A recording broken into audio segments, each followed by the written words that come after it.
It's okay. Off your mic. It's okay.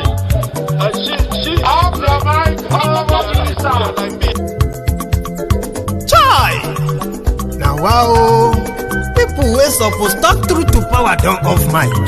And if we talk, now 500,000 they go sama us, call them hate speech. But fear not, my ego don't come. Him go torchlight every corner, nooks and cranny of all these bad people where they spoil our country.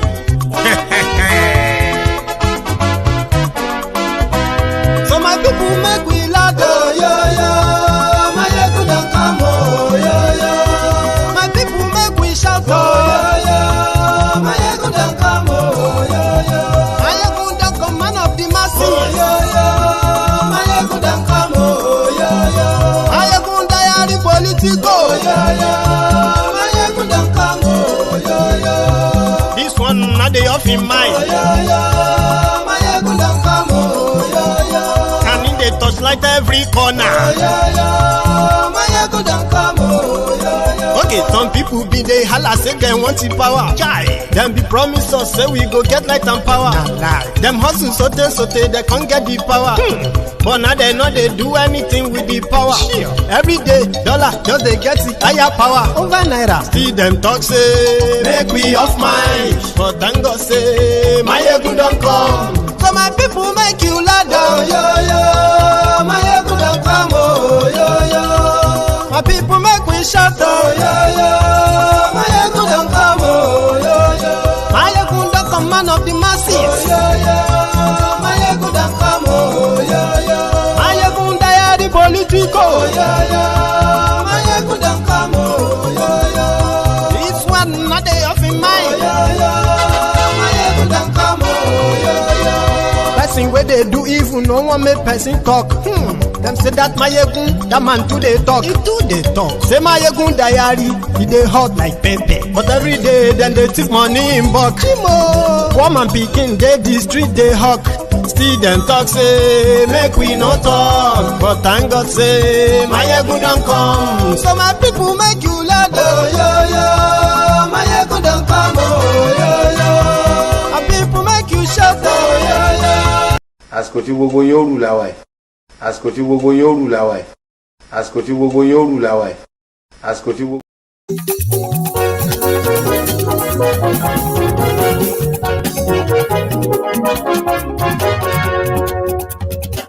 Hello there. Mayegun làwa mọ̀ làmọ̀ tó dòdòdò. Mayegun diary, Mayegun number one. Mayegun làwa mọ̀ làmọ̀ tó dòdòdò. Mayegun diary, Mayegun number one. Mayegun ti dé o, ọ̀rẹ́ ará yìí. Mayegun diary, Mayegun number one. Lórí Facebook. Good morning to you, good afternoon to you, and good evening to you from wherever you are watching from. This is Mayegun live. Àṣírí ọ̀jẹ̀lú kì í bò níbẹ̀ o. Mayegun diary, Mayegun number one. Bó bá ṣe eré, àní Mayegun máa wí. Mayegun diary, Mayegun number one. Ó sì tún ṣe eré, wàá gbọ́ níbẹ̀ o. Mayegun diary, Mayegun number one. Thank you so much for joining me from wherever you are watching from as usual. Please share this broadcast. Read the caption of the broadcast, the description of the broadcast. There's more that are really not in the description, by the way, but share it, like it, and invite others. Àní Mayegun làwa mọ̀ tó dòdòdò. Mayegun diary, Mayegun number one.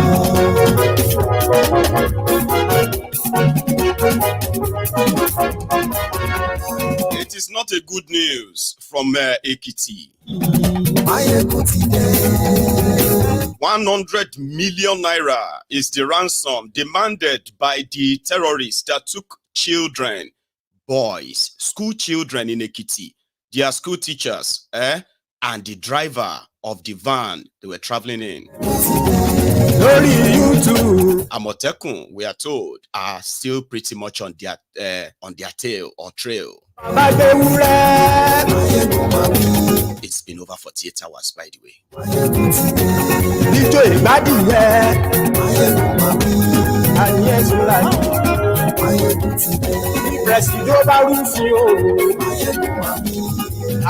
There is another expose on why Thiefnubu is in France while Nigeria burns. They say, Nero feudus, why Rome burn. King Nero, Thiefnubu was there to complete the sale of Nigeria to himself.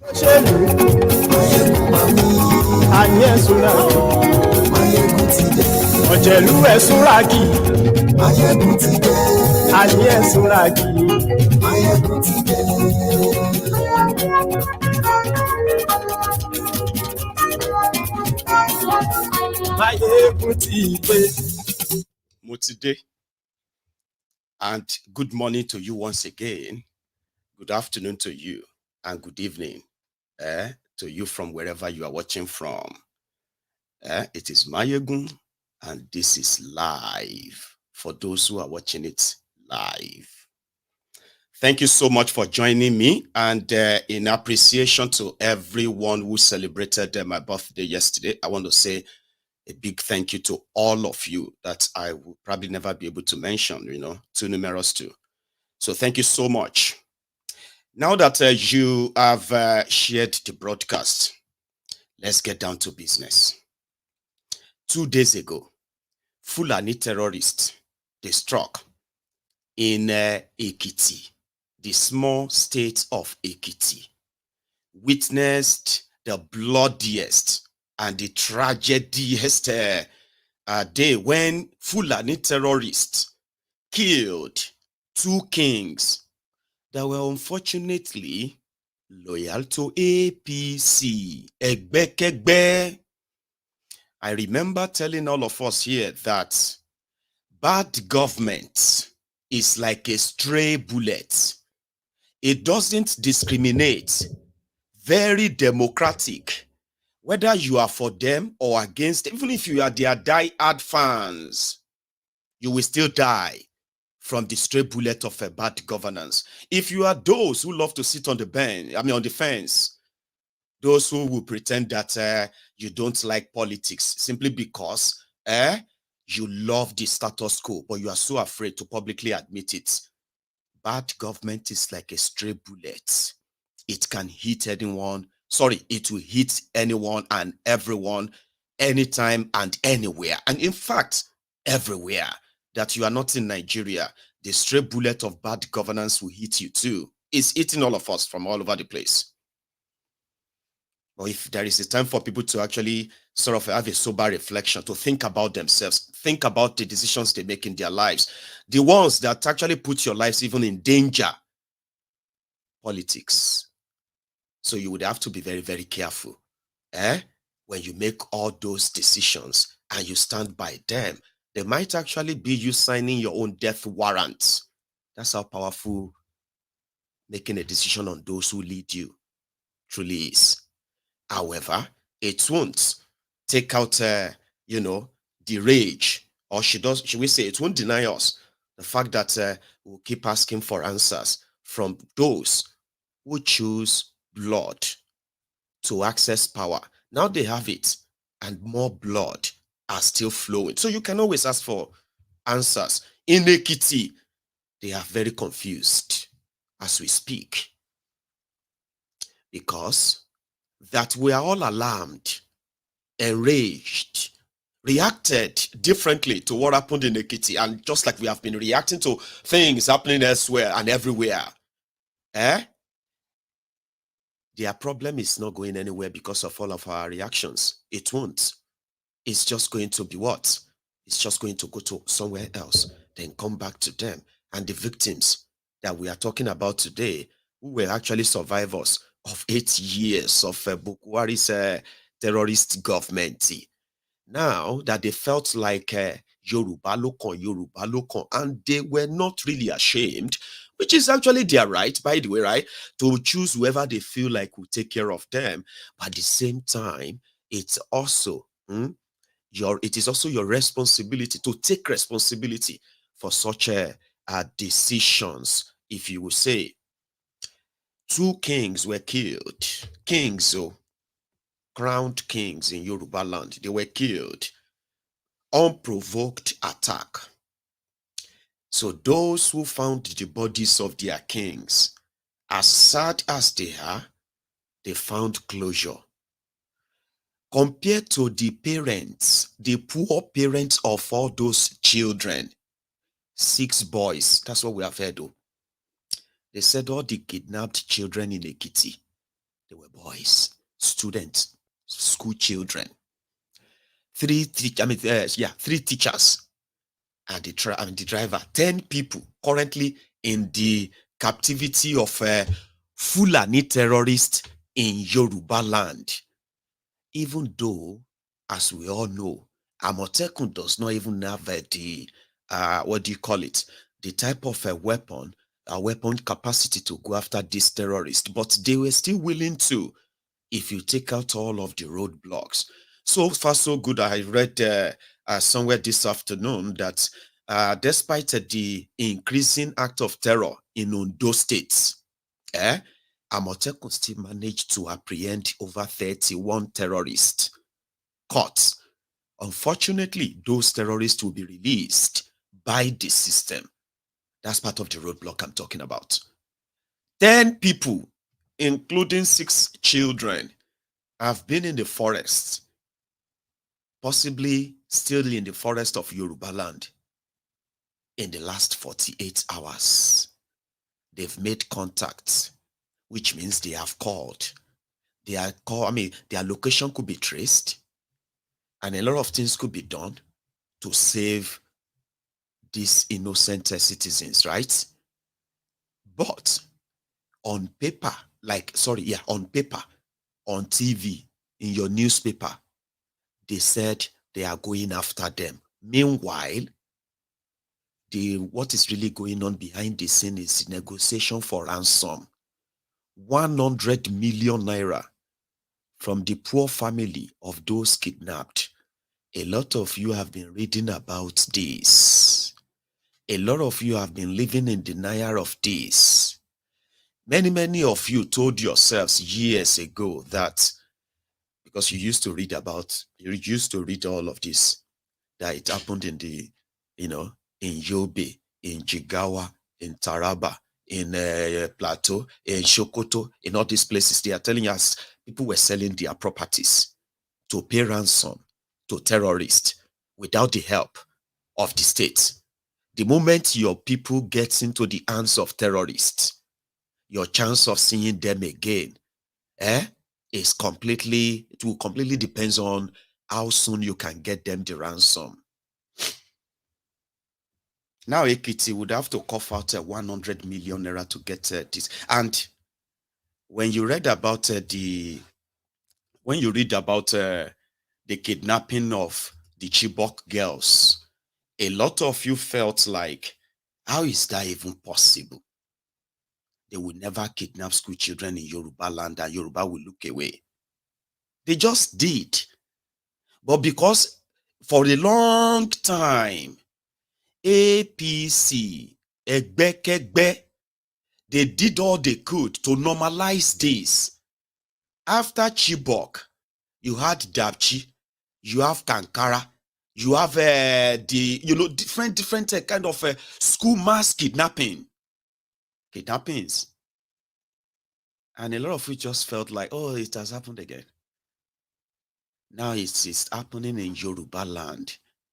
And there is always a first time. And 100 million is the demand. Ekiti State government said they will do everything within their power to get them back alive, which means they will pay ransom. And I don't think it does really matter anymore, whatever they do to get these innocent people back. What really matters is what they will do or what they are doing to prevent such from happening again. Now, if you ask me, what do I think they are doing to prevent something like this happening again anywhere in Yoruba land? The answer is nothing. Forget about all those media acting and all of that too. They are just part of the drama, including this one, where House of Representative member from Ekiti, to some extent, the whole thing was so painful that it broke down in tears. Those are TV dramas.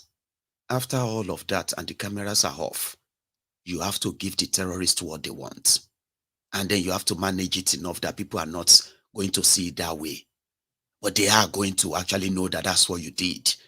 Then you are going to work on how to make them get used to it by telling them that you are working so hard. They said Thiefnubu is working so hard in France on Nigeria insecurity. And educated people like yourself believe them. And you don't know that pay Wale Tinubu. Wale Tinubu. Anyway, take a look at this guy. He was kind of presenting, the situation in Ekiti. He's from Ekiti. Meanwhile, zero, or should I call it a ZA1 or zero data solution. Thank you very much for that. You're far too kind. I thought we did all of that yesterday, but thank you. It is better late than never, you will say. God bless you and replenish your wallet. Let's go to the National Assembly where they discussed this yesterday.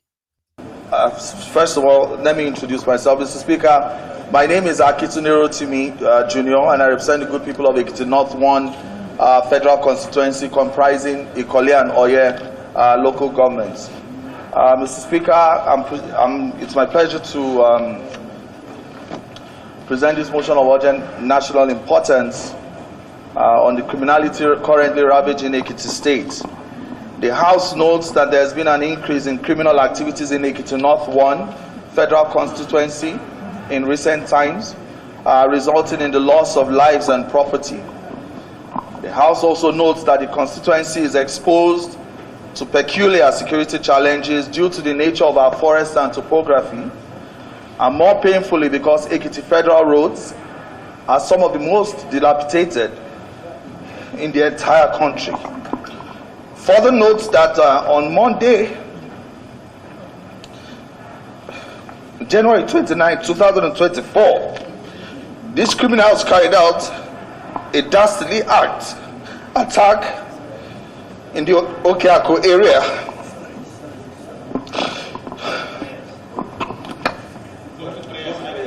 in Ikole local government area, resulting in the death of 2 traditional rulers, the Onimojo of Imojo Ekiti, Oba Dr. Olatunji Samuel Olushola, and the Elesu of Esu Ekiti, Oba David Babatunde Ogushaki, and leaving a host of others with life-threatening injuries. Shocked that this is not an isolated event, as in the past few days alone, a commercial driver was killed between Ayedo and Ayebode by armed bandits. And just yesterday, a school bus load of students were abducted in Emure, Ekiti, and their whereabouts is still unknown till now. Aware that the late Onimojo was an intellectual and highly intelligent historian, an orator who always spoke truth to power. Also aware that the late Elesu was a peace-loving king who was very hands-on in the development of Esu-Ayedu communities. Further aware that because of the topography of the area and the bad roads, there has been an incursion of murderous elements who parade themselves as headsmen, leading to heightened insecurity. The House recognizes that the entire people of Imojo in Oye local government and Esu in Ikole local government and the entire state have been thrown into mourning on account of the loss of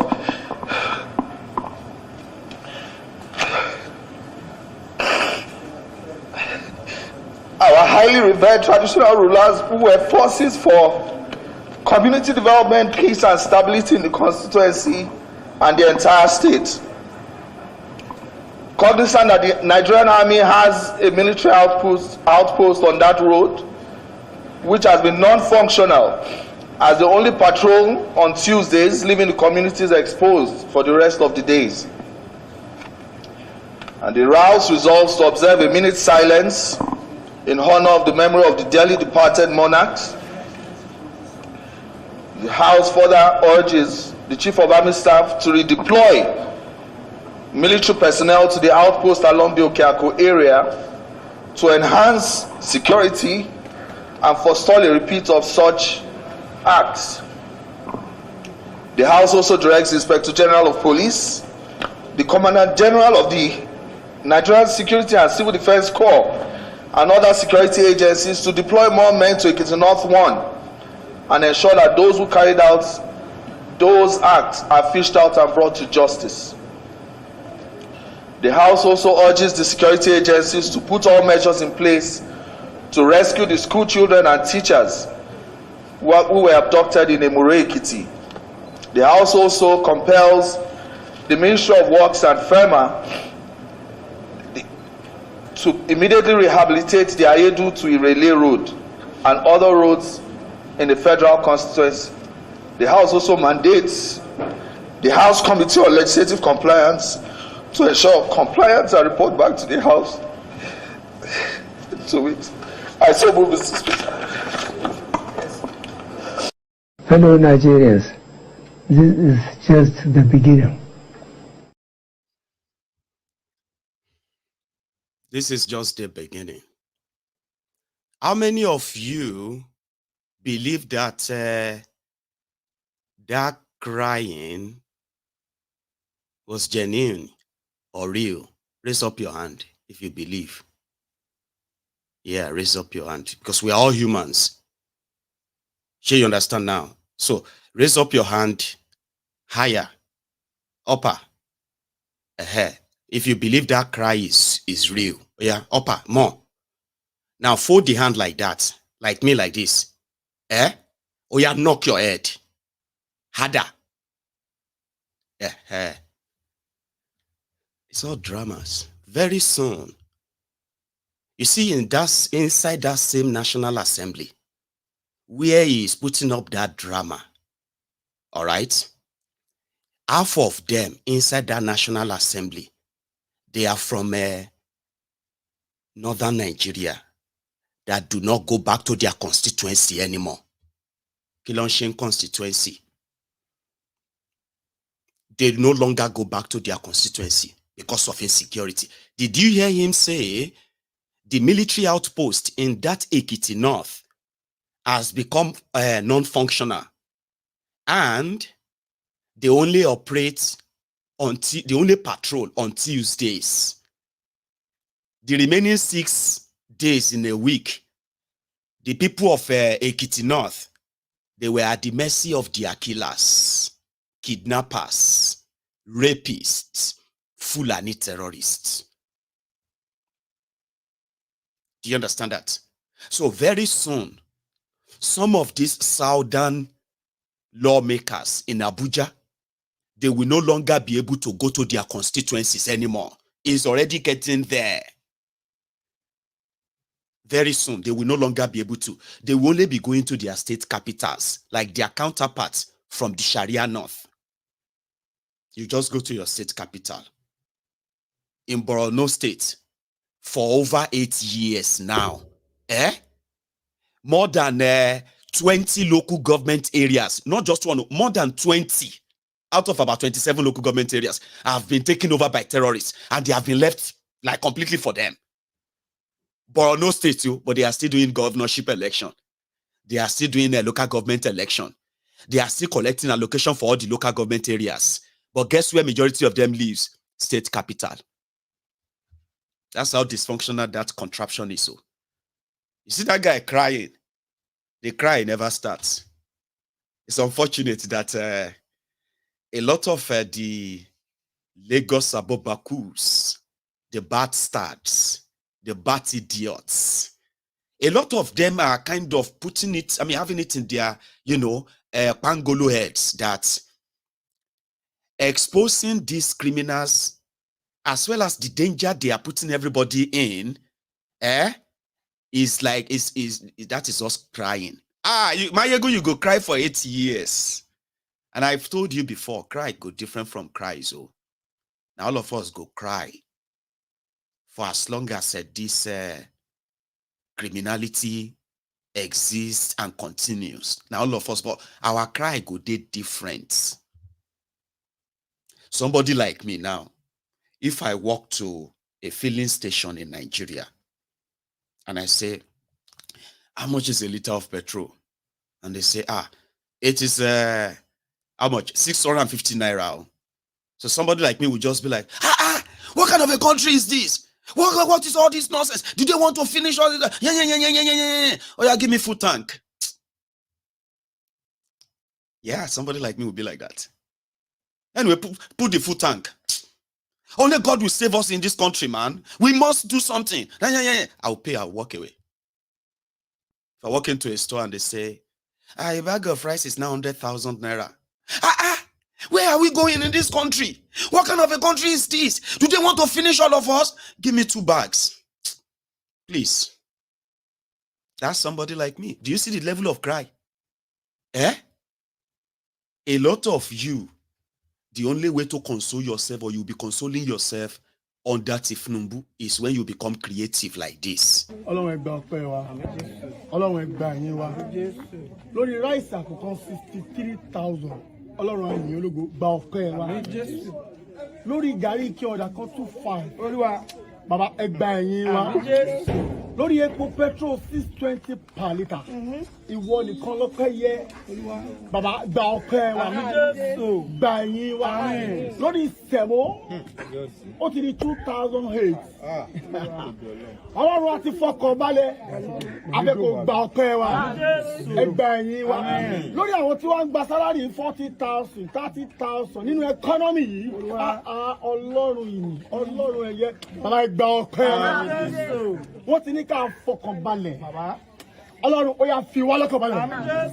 Wọ́n ní ká fọkàn balẹ̀. Àmọ́ àwọn àpẹẹrẹ tá à ń rí yìí kò fi wá lọ́kàn balẹ̀ Ọlọ́run. Bàbá bẹ̀bẹ̀ lórí dọ́là 1,500 naira. Mílíàdà Yako Kasinda Baroda. Ọlọ́run gba ẹ̀yìn gba ọpẹ́ májà sọ̀rọ̀ jẹ́. Májà sọ̀rọ̀ jẹ́. Májà sọ̀rọ̀ jẹ́. Májà sọ̀rọ̀ náà. Májà sọ̀rọ̀ lè. Jésù.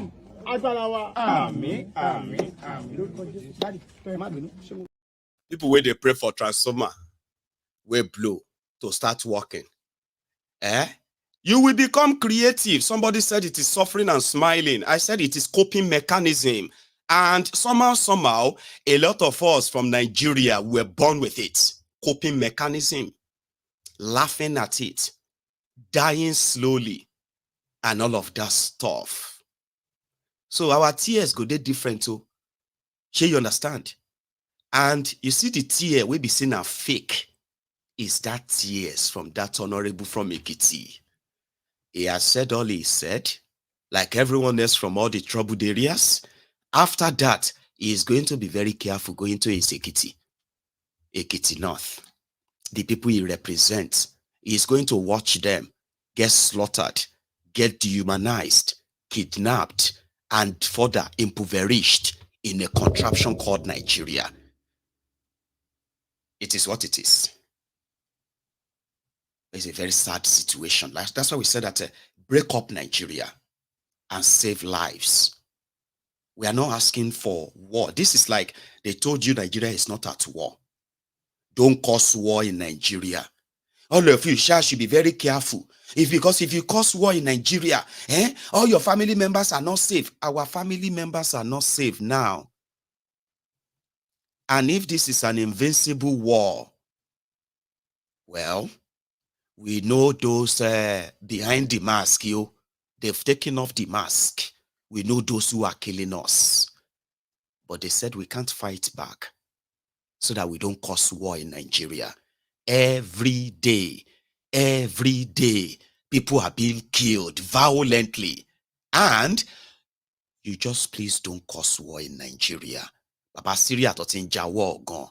They know they pick dead body the way they are picking dead bodies in Nigeria, including women and children. Now, the news everyone is going to be looking forward to is that if the negotiation for the ransom of the kidnapped children in Ekiti, if it comes successful, maybe they will pay half of the money. Maybe they will pay 10 million. Maybe they will pay 20 million. They will have to pay something. Then they will release all these children. The trauma and everything that all these people suffered or are currently, they have been subjected to in the last 48 hours and God knows for how many other days, right? Now, if they come out alive, they are coming out as damaged people. Do you ever think of that in their young age? And people that this terrorism have damaged in Nigeria, they are in their hundreds of thousands, including families of victims. They talk less about them. Probably nobody talks about them anyway. They just say, go and thank God that they brought your people back. Until they kidnap another one. You see those of you who are watching me right now, there are many other things bothering you as we speak today. Yeah? But we are those who have somehow survived today. We are victims of tomorrow. Every day, it's like we are living on a borrowed time. Every day you give these criminals a breathing space. Every day. On a borrowed time. Honorable said, Honorable said that Nigeria military only patrol their outpost every Tuesday. Maybe just to go around and see who they could obtain every Tuesday. Military outpost in a place where the people have been subjected to different terrorism attack. So it's not on their table. Because I told you, there was a time I told you, and I'll keep reminding you, in some part of Nigeria today, for example, in up north of Nigeria, especially partly part of the Sharia North, more than 50% of northern Nigeria removed middle belt from them. Northern Nigeria are no longer in the control of Nigeria government. They are totally controlled by different kind of terrorists. In some areas where they have negotiated with the terrorists, the people in those communities, those local government areas up north, they contribute money to pay taxes to the terrorists. If they don't pay their taxes, the terrorists will come, they will round them up, and they will slaughter some of them to warn others never to fail to pay their taxes. This has been going on for over 10 years in some of this northern Nigeria. They are still conducting election to say, yeah, election took place in northern Nigeria. Election took place in so and so. Well, nobody actually lives anymore due to this terrorism. But you see those who are down south who are claiming to be educated, the educated morons who love to be politically correct. Now, the nemesis is catching up with everyone now. Here you get all the rubbish you defended, believing that they will never come to light down south, where people will begin to kind of feel like, why is this happening? We want answers and all of that stuff, right? They are now happening. They are happening. You are not safe too. If you are not in Nigeria and you are promoting all this, you are promoting Thiefnubu and their APC criminal gang, it will touch everybody. It's so unfortunate that it is not selective. It will touch everyone. You are not safe. My family is not. Yours is not. No one is. The situation has gotten to a stage whereby they are teaching us to get used to it. And that's the problem. Get used to it. Somebody said that Ekiti election result got to Abuja before Abuja result got to Abuja. And I'm like, listen, I have told you, you see the situation everyone is in right now. Baba, if this, if this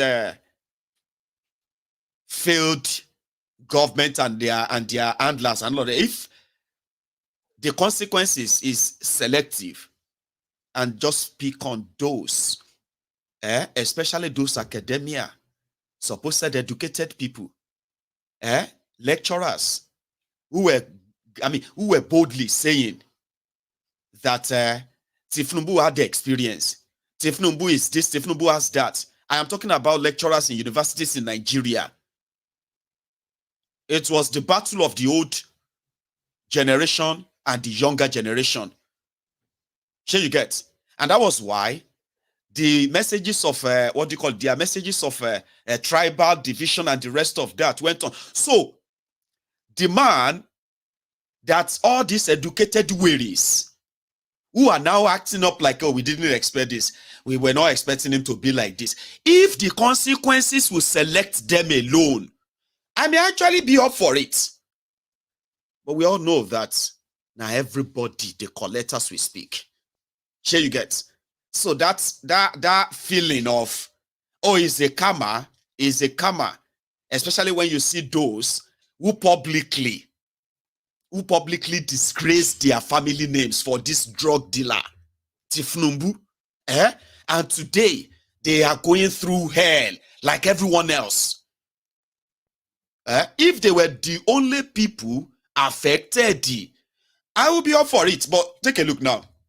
A lot of you who did everything to reject them, you are in it as well. You are getting it too. So can we say it's also karma for you?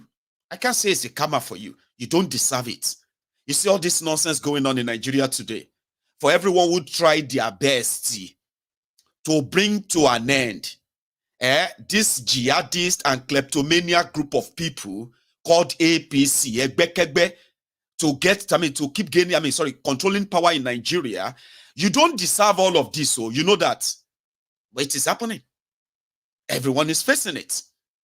Whether you secretly supported them or you openly supported them, whether you secretly rejected them or you openly rejected them, look around you. Can we say it's also karma? Because you don't deserve it. You don't. No, none of you did. None of you does or kind of deserve this. But it's happening anyway. People are being kidnapped. People who also rejected APC. Some of them have been killed now. Some have been kidnapped. Yes. They don't deserve it. And that is why I don't think it's kind of all right, But yeah, you're right. When this woman said one of the killed kings was APC, and not just an APC, person, a king that saw all that happened under Bokwari, but they threw all of that away. And they were shouting, Omowani is our own, blah, blah, blah, blah, right?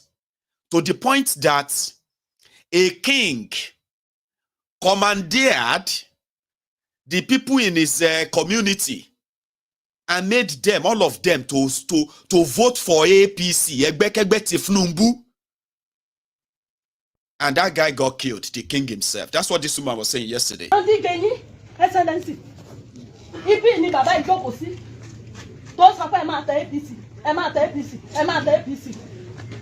it's one in the town. Excellency, ó ti ṣẹlẹ̀ báyìí. Tá mọ̀ pé Ọlọ́run tún ṣírí wọn.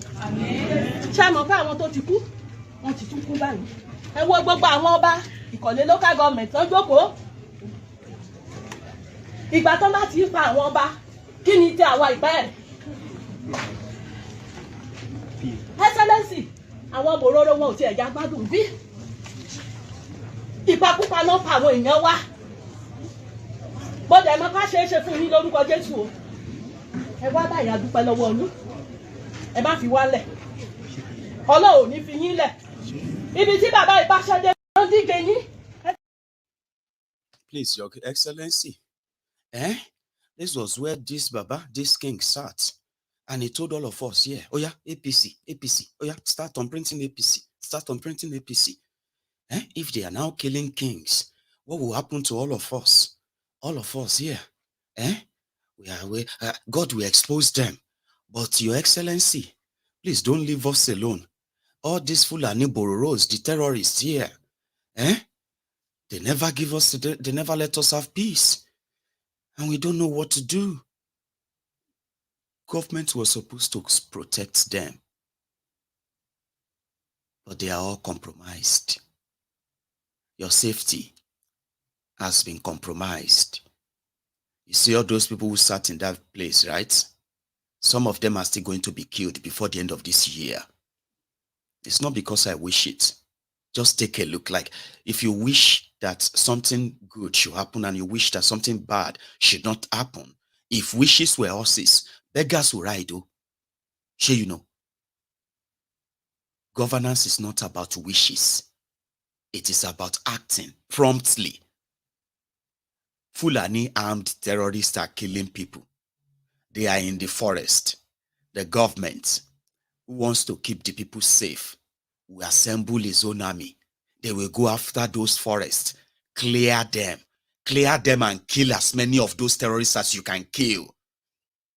And any of them that surrendered, right, you bring them out and you give them this military court martial, what do you call it, military trial, right, and condemn all of them to death. After that, right, gas them in one of those forests, build one big center like a concentration camp, gas the entire place, and when you are done, it will make everyone, whether for tribal, whether for religious, or whether for anything, or sure you get, it will make anyone wants to group together to go and unleash violence on harmless people, innocent people, vulnerable people, under whatever guise, you will think twice. But no, that's not what they are going to do in Nigeria, because they don't want the Fulanis to make, to think that the Yorubas don't like them. Who likes you? Does Fulani likes us? When they unleash this terror on us, does this look like love? Does this look like anything unity? So that is why I said that since they won't do what should be done, everybody will react now. In the next few days, they are going to kill another set of people and kidnap others. I remember when their military was in Mangu. They are still killing people in the Mangu. They are still killing people in Plateau State as we speak. Taraba is facing the same terror killings every day as we speak. And I remember when this guy was like, he was lying, by the way, right? Did you remember this? Troops arrested violent extremists in Mangu. Mind you, right? When the military went to that Mangu, right? They didn't go after the terrorists. They went after the youth of the communities. They rounded them up because they told them to surrender their weapons or, be arrested. They killed 4 of them. And then they arrested others. And Nigeria military came out and said they have arrested all those who are causing the problem. They were not Fulanis. Do you remember that? Troops arrested violent extremists in Mangu and Wase local government areas of Plateau State. They also arrested a header militia gang leader in Mangu local government area of Plateau State. Talking a little about the situation that happened in Plateau State, specifically in Mangu local government area of the state, I would say that the situation was triggered by a combination of factors, including the attempted cattle rustling and the killing of a Wangulbul man by header militia. It was reported that a Wangulbul man riding on motorcycle along road Mangu Sabongeri Mangu Hall ran into a herd of cattle crossing the road on the 22nd of January 2024. The herders reportedly killed the Wangulbul man on the spot. Consequently, Wangulbul militia mobilized and attacked herders and Muslims residents around Gangwaram Quarter in the early hours of the 23rd of January. And since this incident, it has become a free-for-all between the header militias and the Wagabu militias mobilizing against each other. Now, this situation was exploited by unscrupulous elements to loot shops and other valuables within the Mangu township. There was also the burning of places of worship, including churches and mosques, raising the possibility of a religious dimension to the crisis. I will tell you that the situation is still being addressed as more troops have been deployed to contain the situation. Having said that, I will say that overall, troops of Operation Safe Haven neutralized 11 insurgents and arrested 22 violent extremists, as well as rescued 17 kidnapped hostages. Troops recovered 17 AK-47 rifles, over 321 rounds of 7.62mm special ammunition, among other. Nuisance leleyi. Nuisance leleyi. So that's the script as it was put out. That's what happened in Mangu. Some Fulani herdsmen crossing road, an Okada man, a Christian crossed that, and then meanwhile it's a case of a cattle rustling. Should make any sense. Cattle rustling is that when organized criminals attack herdsmen and their herds, and they steal their cows. Sure, you understand now? That is what you call cattle rustling. In that press release of that madman in uniform, right? He said it's a case of Okada man ran into, no, he said it's a case of a cattle rustling, which started like Okada man ran into Fulani this, and they killed they killed the Okada man. And then the Okada man went on to mobilize other people to go and attack Muslims the following morning. Like, did that make any sense? Now, so that they talk in Nigeria. When you ask them questions like, hey, are you trying to, they will say, make them arrest you. If you don't understand what we just told you now, just forget it. Yeah. That's the report from the field. We have arrested the leader of the Fulani extremists. They use extremist. Extremism. Okay, well, that's the closest they can say. They are terrorists. Terrorists. However, it's all voodoo. Nobody was probably really arrested or displayed, or even if they were displayed, they're just for the camera. Afterward, things go back to what they were. It's not today. They know it. They know nobody trusts them. You don't understand. You cannot trust them.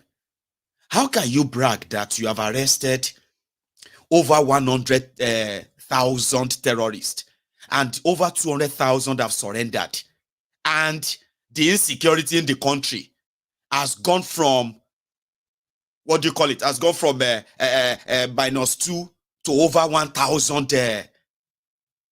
What have you today?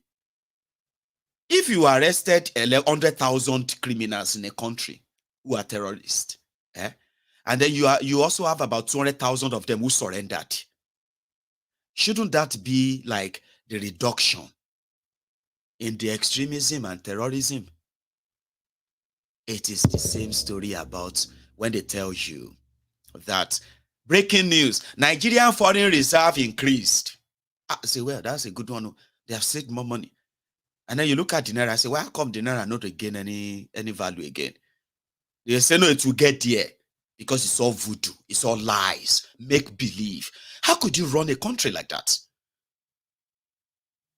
Call Louis in France to finalize the deal of OPL 245, the oil block that has caused so much wahala since the days of Abacha. I told you that when Thiefnubu and his gang, when they are done with all of you, a lot of you who said that the man will build Lagos, she come and help you build Nigeria. Apart from the fact that the block don't finish, it didn't build any Lagos, right? Now, a lot of you will realize that whatever is the scrap or anything that is left in Nigeria, if they are not, if you are still seeing federal government of Nigeria, federal government, this land, federal government, in the next 2, 3, 4 years and 8 years, a lot of them will change names and they will become the properties of Thiefnubu's friends. And what? Anin. Just give it time. Sure you get. Lagos is not Nigeria. Nigeria is not Lagos. You wait. Una don't give madman cutlass. Sure you get now. You won't collect the cutlass, Abi. You go see, say, blood go flow. And the blood is already flowing. I'll tell you what they said he is doing in France. But they're already doing the alagba for him in Nigeria. Because Thiefnubu is working hard to make sure that the security, all the people that kidnap people, all those that are killing people, they are all arrested and brought to justice. Listen to this, Agbaya. Somebody, Papa. Don't need to be on ground to do that. I am very sure whatever the president is doing, wherever he is conducting the business of the Nigerian state, because he is both Bola Ahmed Tinubu and President Bola Ahmed Tinubu by identification, by status, wherever it may be geographically. So the presidents, former Vice President Atiku's criticism is simply a political show. You know, it's like you need to do that. But for me, it's not profound, it's not fundamental. And I want to appeal, really, to our politicians that when you're going to criticize in context. Let people see substance. That even if you ask people like us, we would objectively be able to say you have done right by even raising these issues. Well, I don't know if a lot of Nigerians would agree with you. You know, you talked about his comments being political, but the fact remains that people are being kidnapped, people are being killed. These are not political issues, these are real issues. You also talked about something going wrong, you know, and then the criminals striking. So on at whose doorstep do we put this blame? What was this administration doing, you know, before something went wrong and then they allowed the criminals to strike? The policies that the president has been taking, are they well thought out? Are they well implemented? Is it people friendly?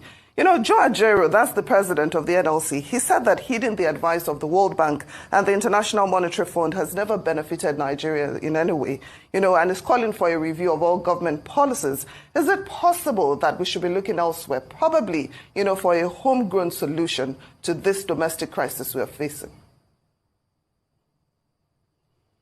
You've mixed a lot of dimension into this. Perhaps we look at security and we deliver on it before we get into Joe Ajaero's conception of what is wrong with IMF and World Bank and all that. I am not a World Bank or IMF. I mean, I'm not an IMF fan too, but there are certain issues that need to be concluded and that need to be assessed. For instance, if you're talking about there are kidnappings, there are killings and all that, it's unfortunate. No Nigerian should lose his soul, his life, no matter the situation. But again, don't forget that the Nigerian space is close to 1 million square kilometers, you know, and to that extent, you have this huge space to manage. And once in a while, there will be there would be a slowdown, no matter how efficiently managed the security space is. And I am even impressed that in recent time, a 50 billion naira fund had been approved for what is known as Praluka. That is the provision by facilitating a non-kinetic mode of engaging the insecurity issues that we have in Nigeria. And that is to say, most of the spaces that we have had killings and kidnappings happening are ungoverned space. So governments Bahrain wants to make its presence felt, by providing social amenities for those communities in those ungoverned spaces. That, to a large extent, would create a manageable space for government, and of course will also help in mobilizing communities in those areas to also collaborate with security agencies. That is an approach. But again, security can never be 100% enforced anywhere in the world. There will always be social miscreants. There will always be criminals that are looking out to exploit opportunities in the space. But the important thing is, in the larger space, what's the percentage of criminality that we are recording? To a large extent, it's not something that we call an epidemic, as some people are trying to say, are trying to put it. It's not an epidemic. But however, let me note that even if one person... Nuisance Lele. I don't know if it was just me. I was just boiling inside listening to that Olori Bruku old man. Now then be that too. Our useless uncles at home. That we what? If they are not using fancy words, word salad, to deflect, to give excuses for the failure of any government they are supporting in Nigeria, then they resort into bullying, gaslighting you, telling you that you have no respect. My blood was boiling listening to him. He called the daily killings of people just little problems. And he said boldly that security can never be 100% in anywhere in the world. Please tell me, if you are watching me from Nigeria, can you tell me how many countries you know? That people are being kidnapped and killed every day, like you have been sort of hearing from Nigeria. Not even in Africa, where you also have other terrorists acting. Have you been reading at all, like anywhere where there is a country where this is how they are killing and kidnapping people for ransom? But you see, that man is part of it, and he said Thiefnubu could, is working hard to fix the problem elsewhere when he is not. He also said, let me add the second one before we continue. And any small thing. These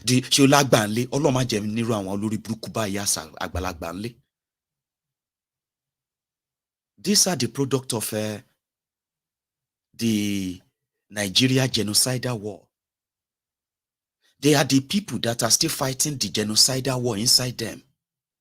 This low life old wasted generation, they are those that continue to spread the divisive hatred, tribal hatred, ethnic hatred, because the war, the genocide that they were product of, they are still fighting it in their heads.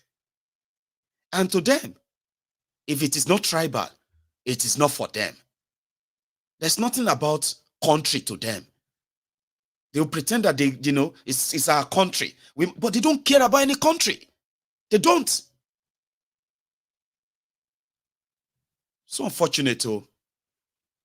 But we are talking about people being killed and kidnapped and all of that. And he even said this are happening in ungoverned places. In Nigeria, he just confirmed, he said there are ungoverned places in Nigeria. And basically, probably they are telling themselves that everybody can continue to exaggerate. It is not their business to give 100% security. They can't even give you a slight 2% security, something real. And he's talking about 100% security. And those are the people who are sitting in these air-conditioned rooms, deciding and talking and giving opinions at different levels of government, telling you that they are talking and discussing or doing something about your problems. And these are their views. Myopic, short-sighted, and very arrogant and loud. I have never seen a useless generation as some of this generation of people in their 50s and in their 60s. They are so ignorant.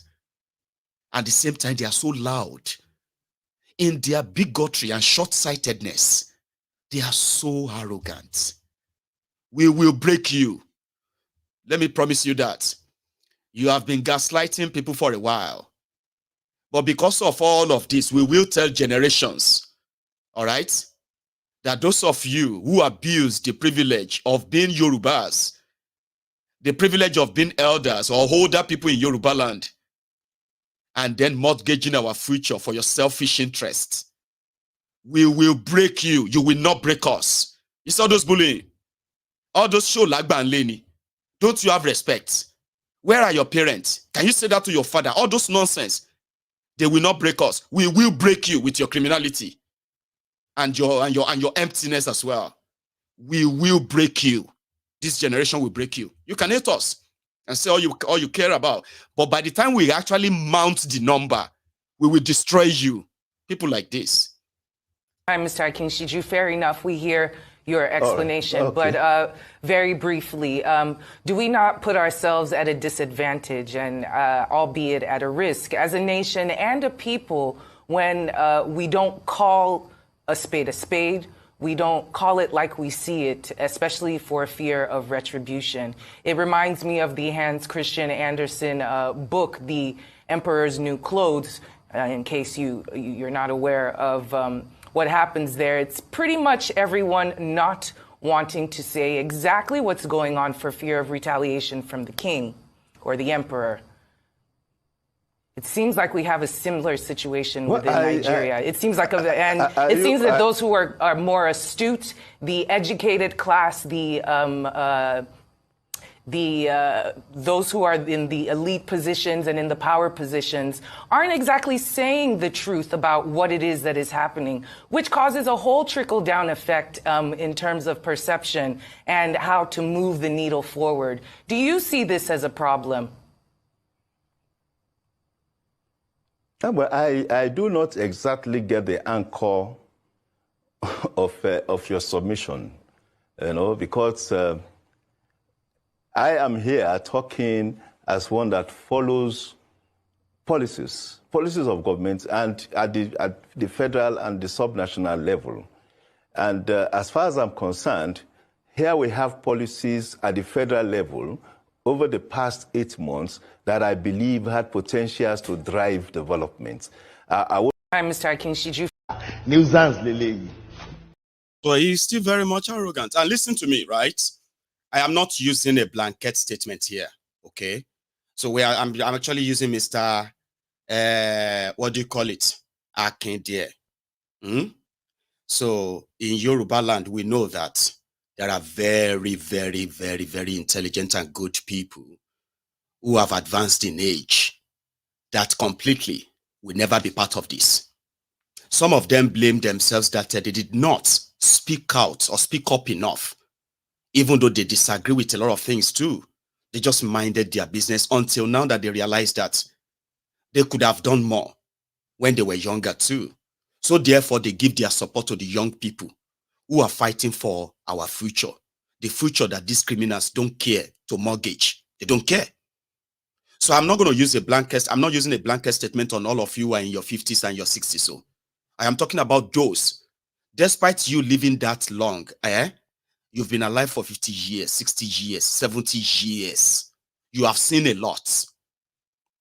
And here we are. That some of you still choose to deceive us, to mislead us, to use all kinds of excuses to destroy our future. The future that is being so ruined that a lot of us may never grow old to 50, 60, 70 like you. Young people are being put in a very terrible situation due to all these economic decisions.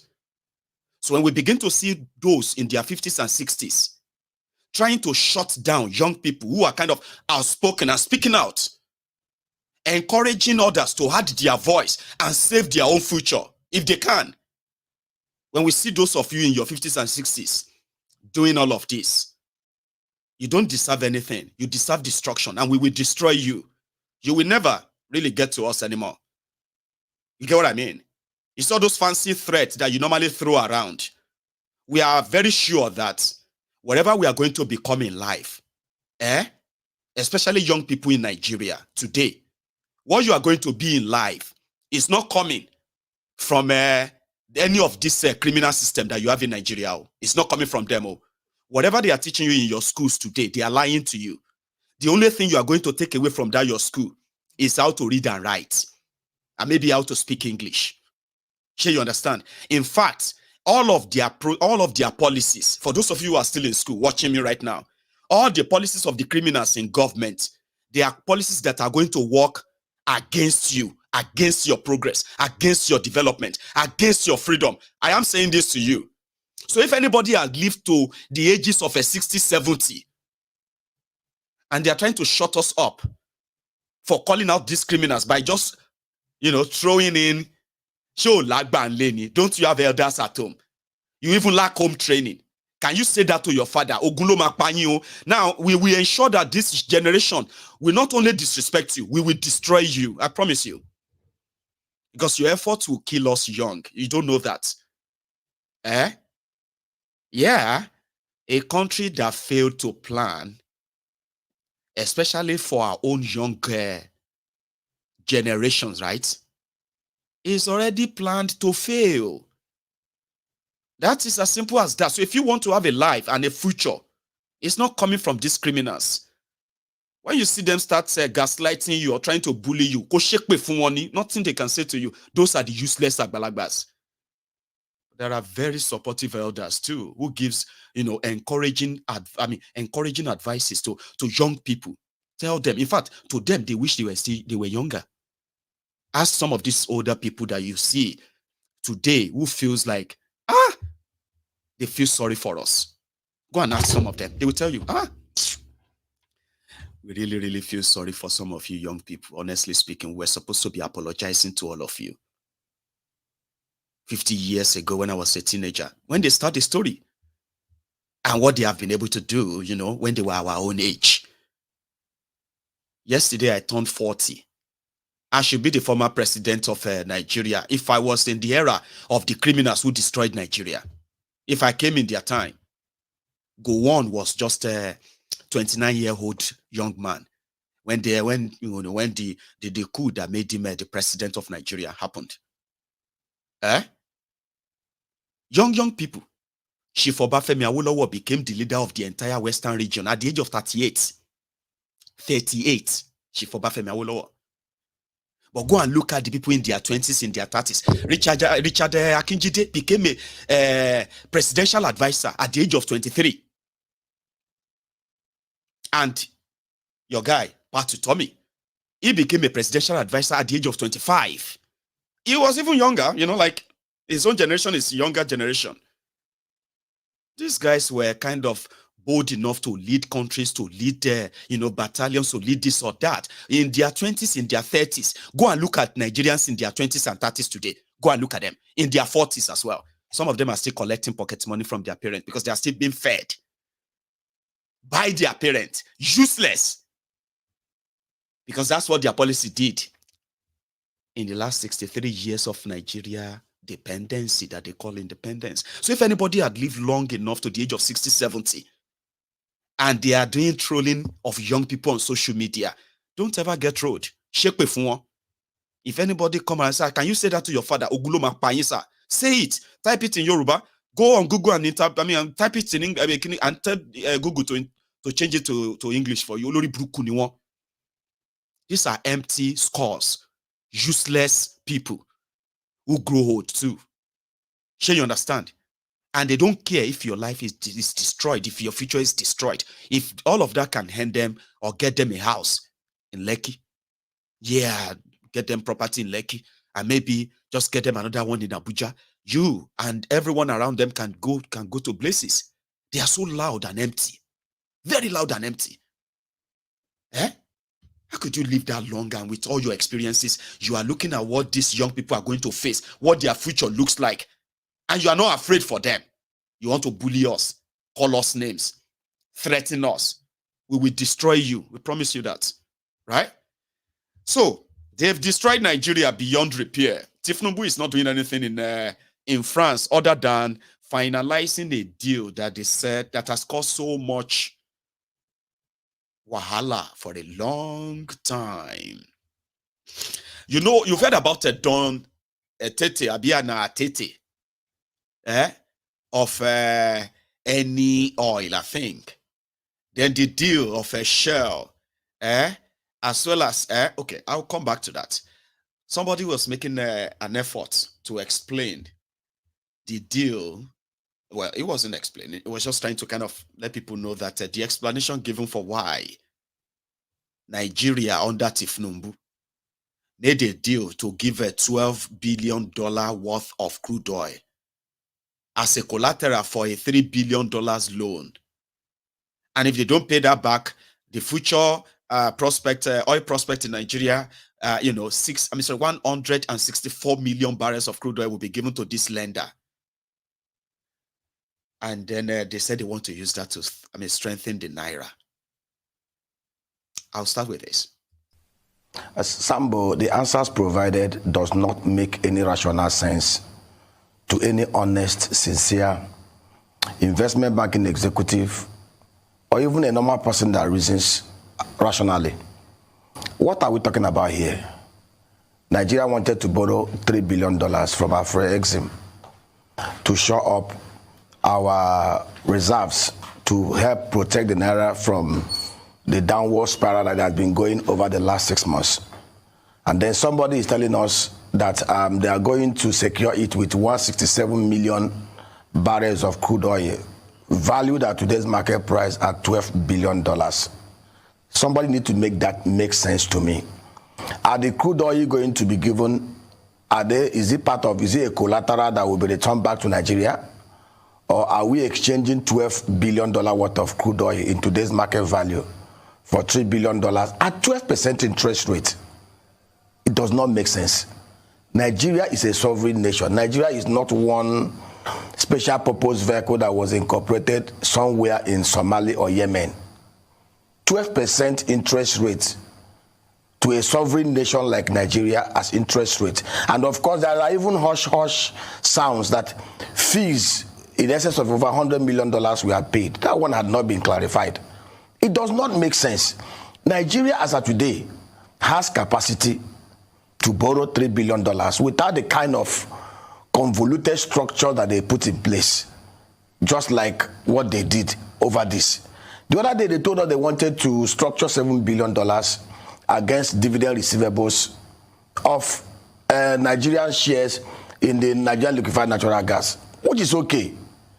Borrowing against dividend payments, which simply means, of course, the LNG have been very profitable over time. And that is what we are also expected of the NNPC. If the federal government of Nigeria, they are very sincere, they should divest at least 55% of their holdings from the NNPC, allow private sector investors, so the NNPC can become more transparently run without interference from the political circle, National Assembly, everybody inviting them to harass them. In such a way, we can also be talking about borrowing against NNPC dividends. But the truth of the matter is that it does not make sense.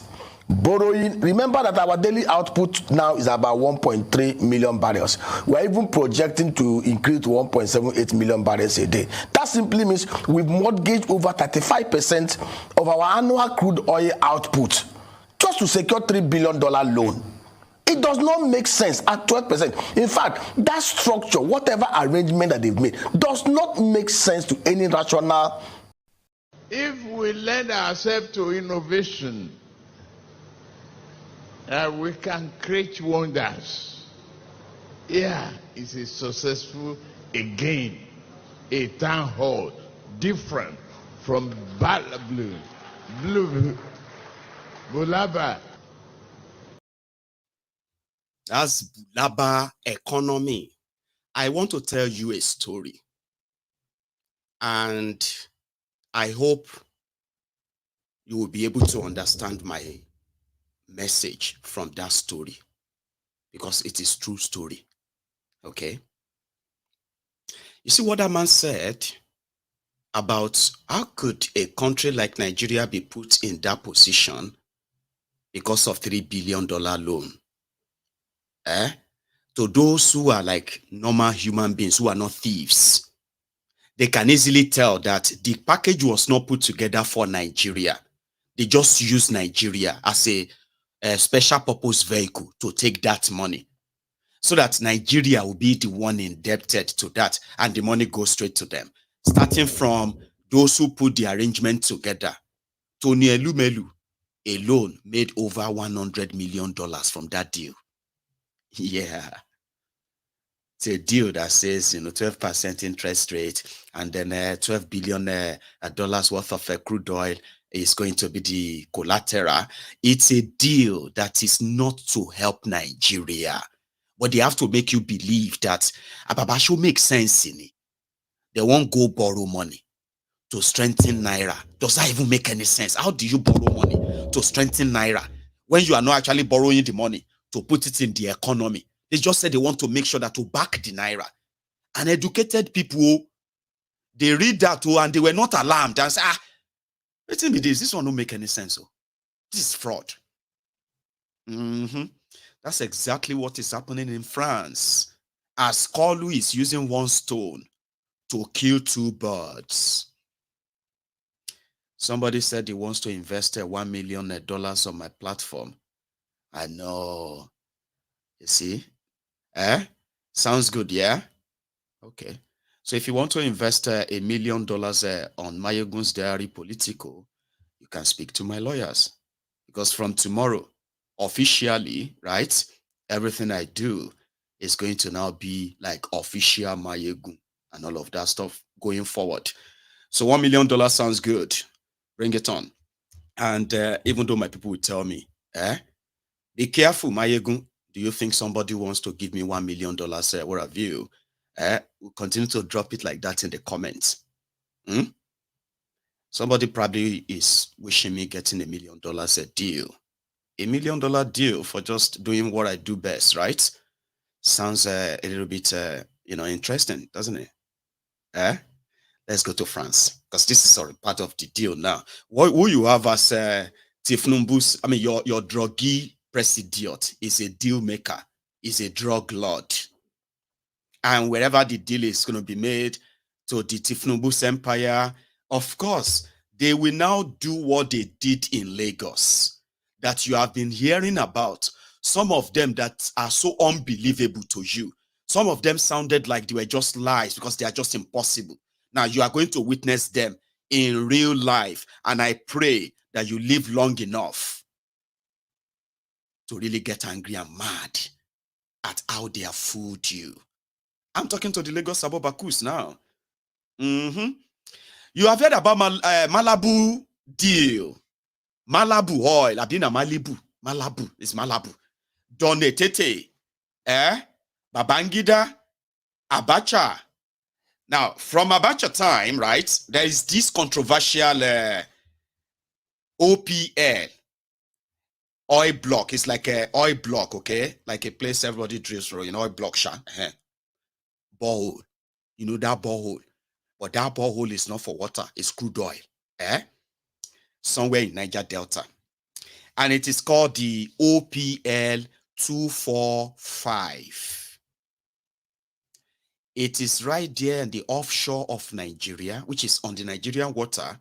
And it's like an ocean. It's the biggest of Nigeria's oil deposits.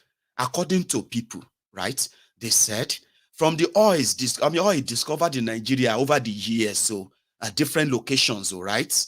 You see this particular one, OPL 245 is the richest. They believe it's the deepest with over 3 billion cubic liter or barrel. I don't know, like something, 3 billion, that is like huge. So it was a gift, Dan Etete, God bless you, Baba. So it was a gift that they were using to, they gift it to this one and give it to that one. Then in 1995, Abacha decided to gift it to those who brought Shell. But Dan Etete was a government official. It was never to be to own a share in any business and all of that stuff. But Abacha was like, no, go there and represent me there. And that was the beginning of any petrol, any petroleum, any oil or whatever, Shell and any. So the oil block became theirs. Well, the controversy around this was that those who lost it continued to kind of fight legal battle about it. Obasanjo came, cancelled everything, cancelled the license they gave to Shell and Eni and the rest of them, cancelled down Etete and the rest of them out of the whole thing, and handed over the OPL to NNPC to control. So nobody owns it. So what happened? Shell, Eni, and the rest of all those people who were like kicked out, they went to court all over the world. Case here, case there, and all of that. Jonathan came. And when Jonathan came, Jonathan removed the license from NNPC and gave it back to Shell, Eni, again. Then Bokwari came. Bokwari took it again from them. And this time around, they went back to legal, whatever this, case here and there, that is our own. It's not your own. It's our own. But when they now gave it, I don't know if they gave it back to NNPC or not, right? So they were still in court. All this while.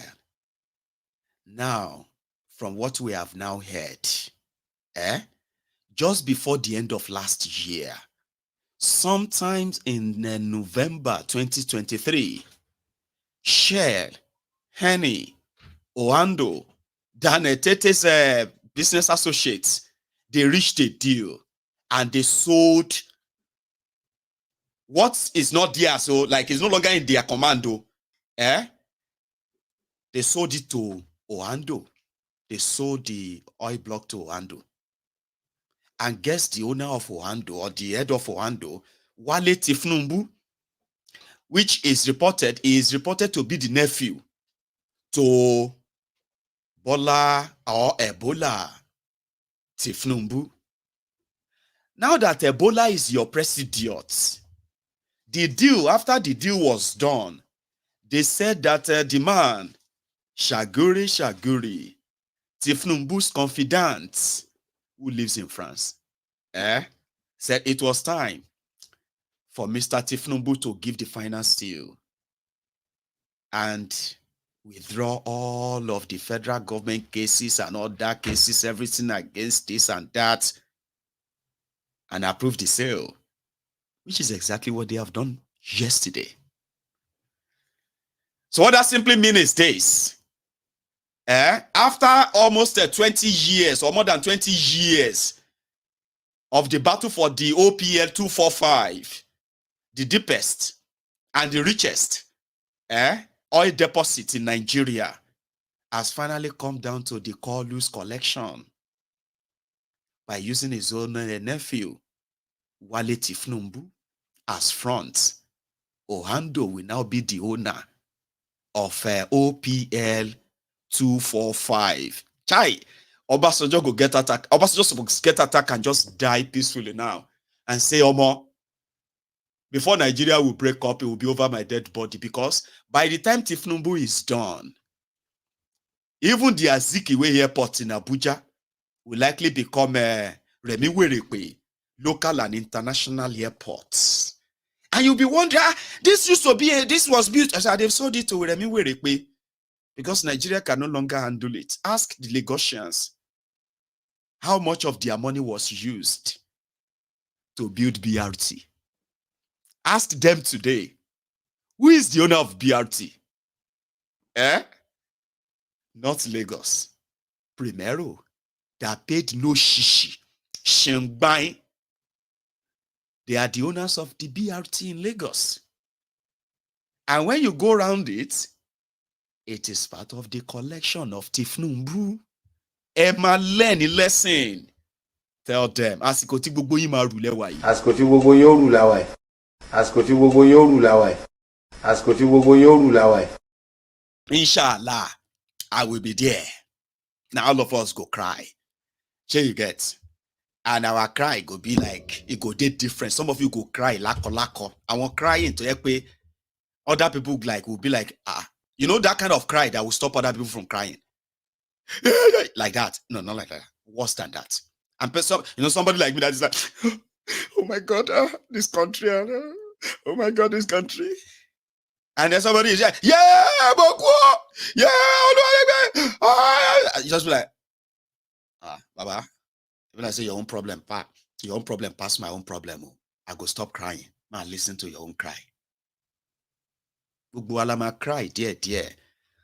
You know, you have seen what is happening to Nairobi. This man also sort of took a test and took a shot on that and said, listen, this is why your Naira is being destroyed. Another view. By the presidency trying to clarify the specific issues of the SPV that was set up for this agreement. I don't know what's your own thinking about some of the answers provided to the questions raised by the main opposition leader. Sambo, the answers provided does not make any rational sense to any honest, sincere investment banking executive or even a normal person that reasons rationally. What are we talking about here?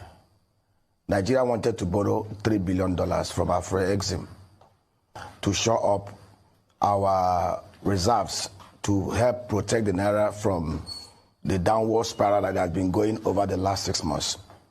And then somebody is telling us that they are going to secure it with 167 million barrels of crude oil, valued at today's market price at $12 billion. Somebody need to make that make sense to me. Are the crude oil going to be given? Is it a collateral that will be returned back to Nigeria? Or are we exchanging $12 billion worth of crude oil in today's market value for $3 billion at 12% interest rate? It does not make sense. Nigeria is a sovereign nation. Nigeria is not one special purpose vehicle that was incorporated somewhere in Somalia or Yemen. 12% interest rate to a sovereign nation like Nigeria as interest rate. And of course, there are even hush-hush sounds that fees in excess of over $100 million were paid. That one had not been clarified. It does not make sense. Nigeria, as of today, has capacity to borrow $3 billion without the kind of convoluted structure that they put in place, just like what they did over this. The other day, they told us they wanted to structure $7 billion against dividend receivables of Nigerian shares in the Nigerian liquefied natural gas, which is okay. Borrowing against dividend payments, which simply means, of course, the LNG have been very profitable over time. And that is what we are also expected of the NNMPC. If the federal government of Nigeria, they are very sincere, they should divest at least 55% of their holdings from the NNPC, allow private sector investors, so the NNPC can become more transparent without interference from the political circle, National Assembly, everybody inviting them to harass them. In such a way, we can also be talking about borrowing against NNPC dividends. But the truth of the matter is that it does not make sense. Borrowing, remember that our daily output now is about 1.3 million barrels. We're even projecting to increase to 1.78 million barrels a day. That simply means we've mortgaged over 35% of our annual crude oil output just to secure $3 billion loan. It does not make sense at 12%. In fact, that structure, whatever arrangement that they've made, does not make sense to any rational reasoning in Nigeria. It does not make sense. To make of the $65 per barrel used to calculate the allocated 90,000 barrels of oil per day, which will be used daily until we're able to get the total that have been calculated. Is that very reasonable, or do you think it should have been higher than that to reflect the current prices? See, let me tell you, it is very unreasonable. What has been the average price of the crude oil daily prices over the last 1 year? Let us do some trend analysis simulation. And what is the projection going into the next 2, 3, 5 years, depending on the tenor of the arrangement? Come on. Nigeria is not that broke that if we want to raise $10 billion into this economy at single-digit interest rate, that we cannot do it. we can't continue this way as a country. Look at it. From May 29, 2023, the naira has lost from 765 naira to $1 when it was devalued. Today it closed at 1,515 naira to $1 in the parallel market. And there is something dangerous that we're seeing here. There's no liquidity in the market, dollar liquidity. And let me explain to you what is happening here. A serious country, a serious nation, a serious government, what will have simply done? We've been on this thing over the last 7 months. Simple things that will have been done. Why are we having so much pressure on the dollar? Simply means that this demand for the dollar far outweighs the supply. And what is driving this demand? We have outstanding obligations within the banking system. Outstanding LC obligations that are even ranking over the last 3 years of almost about $8 billion. Even the airways have over, international airlines have over $570 million out there. A serious government will have simply done an inquest. Okay, bank-wide, what do we have? We have in the portfolio $8.5 billion that had to be liquidated. These are lawful, fully transacted obligations that are being owed by entrepreneurs in Nigeria through the banking system. How do we raise money to wipe this out? When you clear these obligations, you set the ground floor parallel, the same level, and people begin to plan their purchases, their manufacturing, their raw material purchases on an even keel. Today, we have 3 issues now pursuing the dollar. We have the speculative demand. There are so many other things he mentioned, but our time is sort of running out gradually. And I still have like 2 or 3 stuffs to share with us tonight. But he made a very, very cogent, very important point there when he said, Nigeria, apart from the Nigeria's debt, all right, he as an economist believes that Nigeria is not that broke that Nigeria could not raise even $10 billion at a single digit interest. That is not going to be a shock kill, like Nigeria. It's not really that, that bad. But however, if you have 8 billion or over 8 billion outstanding payment for the services that have been rendered within the banking system, that is trapped within the banking system, if you're going to look for any money at all to save yourself, to build the trust of the investors, that's what you are going to do first. Even if you have to borrow money for it, Abi, then you clear that. That can give all the investors that confidence. Well, the last 3 years we have been pursuing our money, Bokwari and the rest have already stolen it.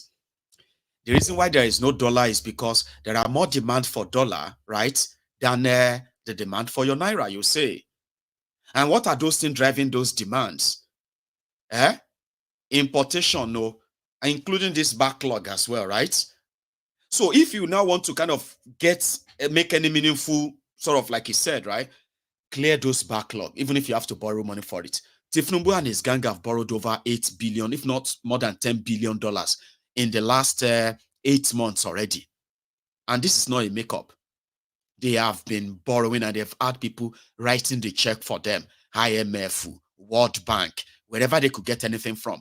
Most of them are done so secretly and announced when they've already collected the money. And they just give little or no information out there about the money. And all of this money were money that were pretty much like using Nigeria as a special purpose vehicle. If they want to give us the interest at 50%, who cares? Collect it, Joe. They said the interest is 12%. Collect it. Who cares? Nigeria will pay. And Nigeria will pay is what you are paying for right now. The devaluation of your money. And the hardship that has become a daily thing now. And it continues to get hotter and hotter and harder as these guys are cutting their different deals everywhere. It's like they are signing all those deals with the blood of Nigerians that are dying, including the ones that are dying poor because they cannot afford medication.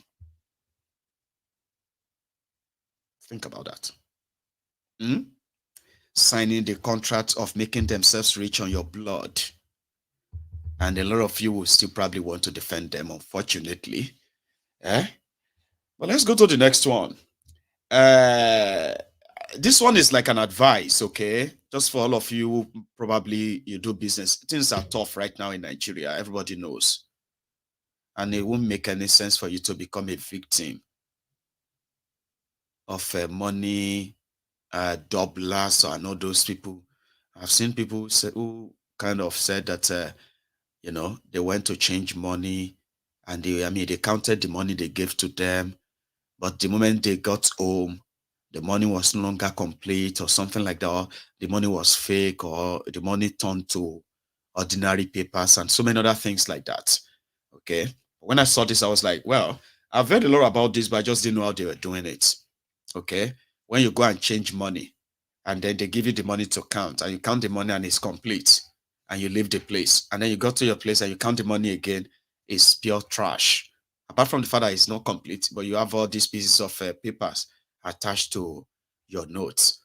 You know, things are tough right now. Don't lose your money to criminals, petty criminals that are doing this. If you check very well, you will see that the money is 9,000, not 18,000. So follow me, look carefully as I explain what this means. If you hold this money like this age here, if you count it, is 1, 2, 3, 4, 5, 6, 7, 8, 9, 10, 11, 12, 13, 14, 15, 16, 17, 18,000. Meanwhile, when you turn it the other way, the other age, you see, if you count it, it's 1, 2, 3, 4, 5, 6, 7, 8, 9. You see what these people are doing.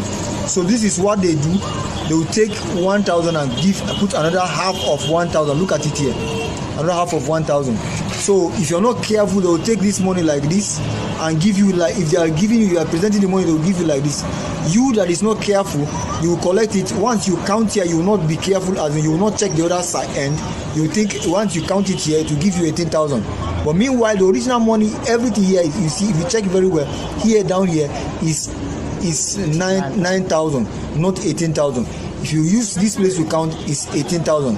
So please, you have to be very careful when anybody comes with money, most especially agents, most especially people that come with to do transfers, to send money to other people. When you come, be careful. If you can just be patient and count it 1, 2, 3, be careful. It's your business. Because this person, if not that God did this for this agent, he would have collected it like this and post 18,000. By the time he wants to do to balance his account, when he check very well, you will see that this money is not. Nigeria is so corrupt. I wish I regret the day I was born in this country. It's unfair. This is unfair now. This is unfair. It's unfair. There are many, many victims of that little thing you saw there. And a lot of you will be like, I know it now. I know this one. Thank God for that. You know it. Some of you got to know about this because you became victims. And a lot of people are watching on their TV right now. Like, oh my God. So is that how they do it? Yes, that's how they do it. So it's your business. It's your money. Count it to your satisfaction. Okay? Nigeria tough. A lot of people have turned to criminals now. And according to them, they think they were smart. Oh, yeah, we're just being smart. Out there, you are not smart enough. You are supposed to be smart. You're a business person. You are supposed to be protected. Anybody that committed crime against your business is a criminal, should be arrested. Not you, be mocked, but it is Nigeria. If you don't want an end to your business, tell all those people that you employed to handle your business if they are doing any business with cashing out. If you have money sent to you that you want to go and exchange in anywhere, right? As much as you are happy that dollar is now 1,500. Just 10,000 naira instead of 150,000 naira when somebody sent you $100. So just be careful. Little things, every little help. Because not everybody will be able to recover from some losses like that in that Nigeria today. You remember Dido Senator? Yeah, Dido Senator. The judiciary removed him. Yeah, they removed him. And just like that, that's why you have not heard from him in a while. The judge that removed him has been promoted to the Supreme Court as one of those rewarded judges. He's a PC guy. But he fell out. I mean, he fell on. No, is he a PC guy? Yeah, he's a PC now. Dido senator. You remember him? He's no longer a senator. He was removed by a court. And the judge that removed him has sort of been approved to become a Supreme Court justice. Now, the Dido senator is now on a lone protest. He needs our help. That Thiefnubu must not swear in the judge that removed him based on a flimsy reason. Such person should never be promoted to the to the Supreme Court of Nigeria. I was like, who else should be promoted? If Tanko technicality, Babala Wefe, the original plane driver could become your Supreme Court, your Chief Justice of Nigeria. Tani Ole promotes the Supreme Court. I kind of feel sorry for him, Sha, because, like he's protesting now. It's never going to happen, but I am going to let you hear his voice and other things he had to say. That's the one I wanted to hear. All the accusations and allegations and all of that. He's a victim, according to him, but he's not a victim. Others will say, Mayegu is not a victim, John. Everybody is it's a dog-eat-dog world, Mayegu. Really? Well, here is Dido senator. He sees it otherwise. Judges. To the President of the Court of Appeal, because you are not mentioned in this letter, to the President of the Court of Appeal, let it be on record that it is during your time as the President of the Court of Appeal that the Court of Appeal descended into the abyss of caricature. There has never been time in the history of the Court of Appeal that the Court of Appeal became a catch and carry point, a POS point, like as in your own time. And I want the President of the Court of Appeal, Justice Monica Damsa, to know that I screened you as a Senator of the Federal Republic of Nigeria in June 2020. Your CV was forwarded to us. I have your CV with me. We screened you. Despite all the hullabaloo against your nomination, we look at you and decided based on the merit and the document before us, and we confirmed you in the Senate. Did I take money from you? Have I asked you to give me any money as a senator before I screened you, I pass you? I could have objected. When you visited the Senate President, Senator Ahmed Lawan, that time, in the Senate President Lodge, official Senate President Lodge in Maitama, on that Thursday by 8 p.m., I was there, I received you in the Senate President Lodge. Did I ask you for money? Did you give Senator Ahmed Lawan money? Today in your court, the moment matter go into the Court of Appeal today, it becomes something else. Children of judges, flawed either petitioners or respondents, agents of judges, flawed politicians, asking you to go and settle the judges. This is not the renewed hope of Mr. President. Mr. President, you came under the renewed hope mantra, meaning before you renew somebody's hope must have died. You are renewing the hope of Nigerians in the country called Nigeria. This is not the renewed hope. And we trust, Mr. President, that you will continue renewing the hope of Nigerians. We have seen you act swiftly in the Better Edu Gate scandal. You moved swiftly. And we also believe that you will move swiftly on this matter. Gentlemen, may I now read? See President Bola Ahmed Tinubu, President and Commander Republic of Nigeria. Mr. President, petition against the nomination of Justice Chioma Ihime-Nwosu, JCA, to the Supreme Court. Mr. President, stop her swearing in. Your Excellency, I write to petition your exalted office against the nomination of Justice Chioma Ihime-Nwosu, JCA, to the Supreme Court and her subsequent rushed clearance by the Senate when Nigerians were enjoying their holiday on 23rd December 2023, which just took 25 minutes. They say Justice Chioma Ihime-Nwosu is the Justice of the Court of Appeal who gave the lead judgment in a deliberately skewed and perverse judgment in the appeals with appeal number this between Reverend Amos Kuma Yohana and others and Ishiaku Elisha Cliff and others, and that of my cousin Honorable Jingi Rufai with appeal number this between Rufai Magaji, between Jafar Magaji and Jingi Kwaja at the Court of Appeal.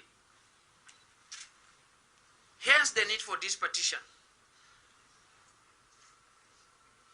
These two perverse judgments, Mr. President, by Justice Chiomangwosu Ehime, were targeted particularly against me to illegally remove me from the Senate and to remove my brother from the House of Representatives in a judicial coup against our nascent democracy in a bid to destroy my political growth and my political network. I waited this long, Mr. President, for the Supreme Court to decide in the judgment of Kano State governorship election, where the Court of Appeal wrongfully deducted about 165,616 votes against the ANPP candidate. Mr. President, my case.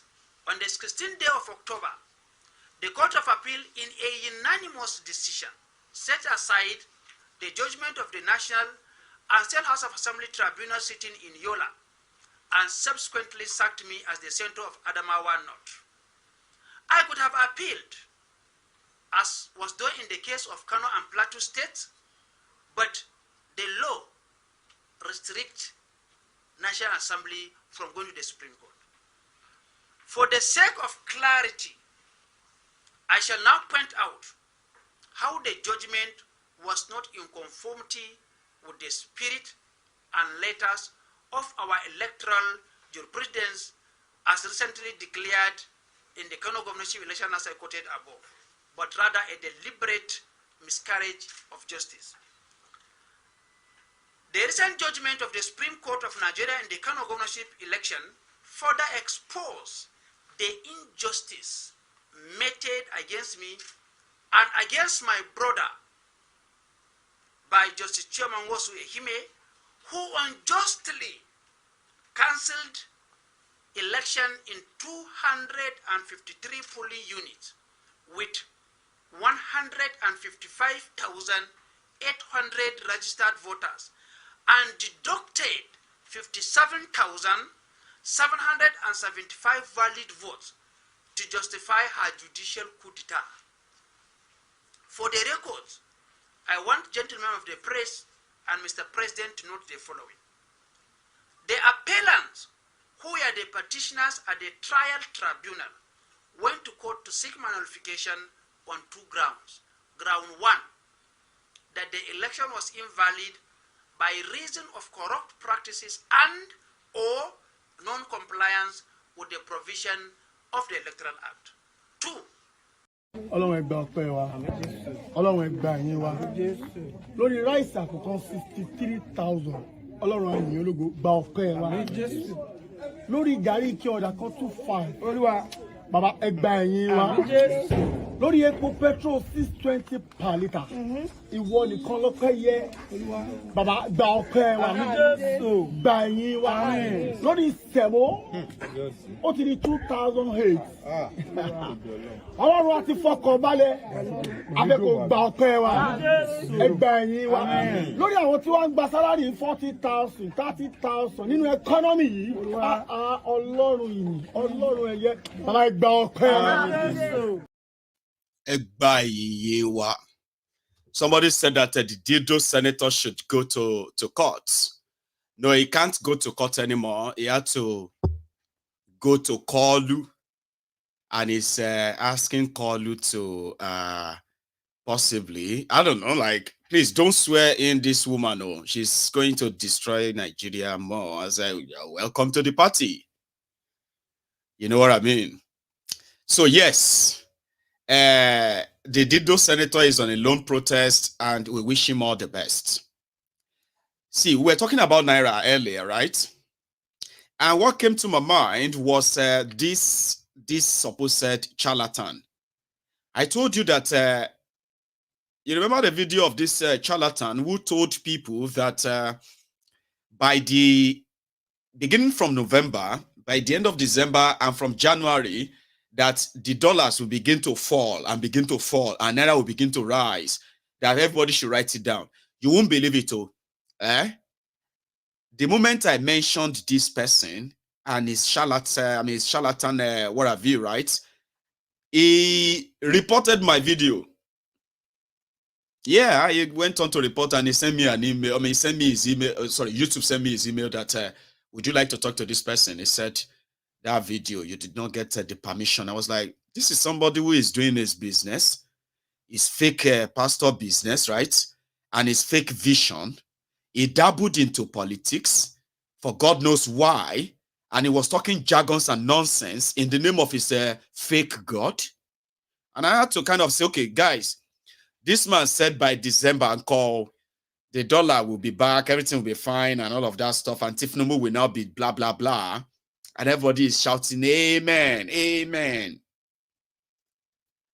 So it's a public property. So if you want to probably prosecute me for that, please do. Because I'm going to replay it now.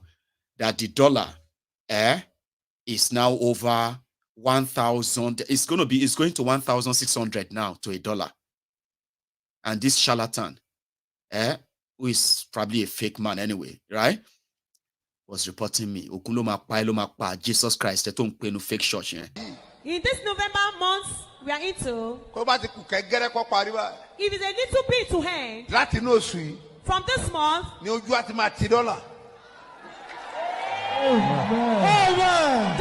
price will be depressed. Hallelujah. Hallelujah. Hallelujah. February. What is February? Nigeria. In this November month we are into, if it's a little bit to hand, from this month, dollar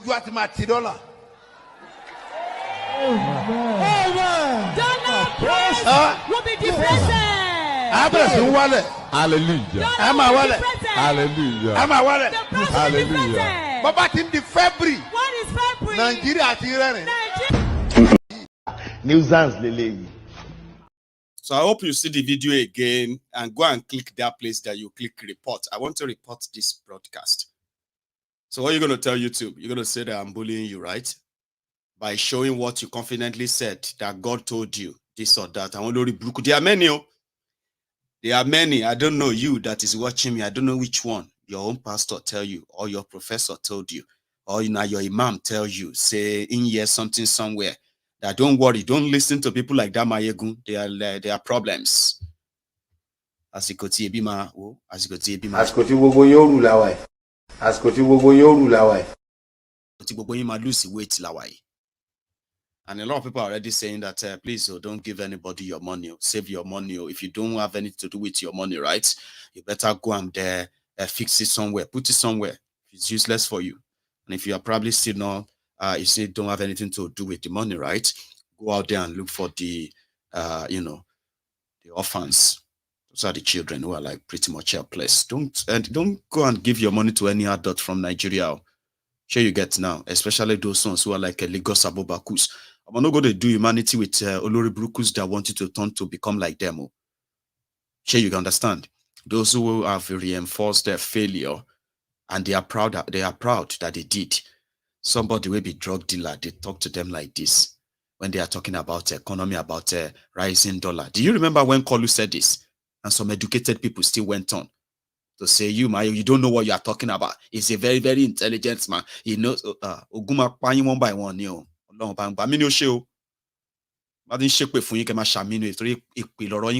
Listen to Kolu. Get water out of a drum. I'm not worried about the exchange rate that you're showing me, because your salary should be in naira. And you are not an importer. Maybe that is even teaching us a lesson to be dependent on our domestic product. I understand. Nuisance, Lele. the nuisance that is now there that educated people are now explaining whatever he says now? Have you not noticed? They are now explaining to you what Thiefnubu mean, what this one mean, what that one mean. Then they explain to you, like say you no get sense. So kind of interpret whatever Thiefnubu represent. Anyway, that is where I am going to draw this curtain, and I'm going to take calls. Of course, I'm going to take calls.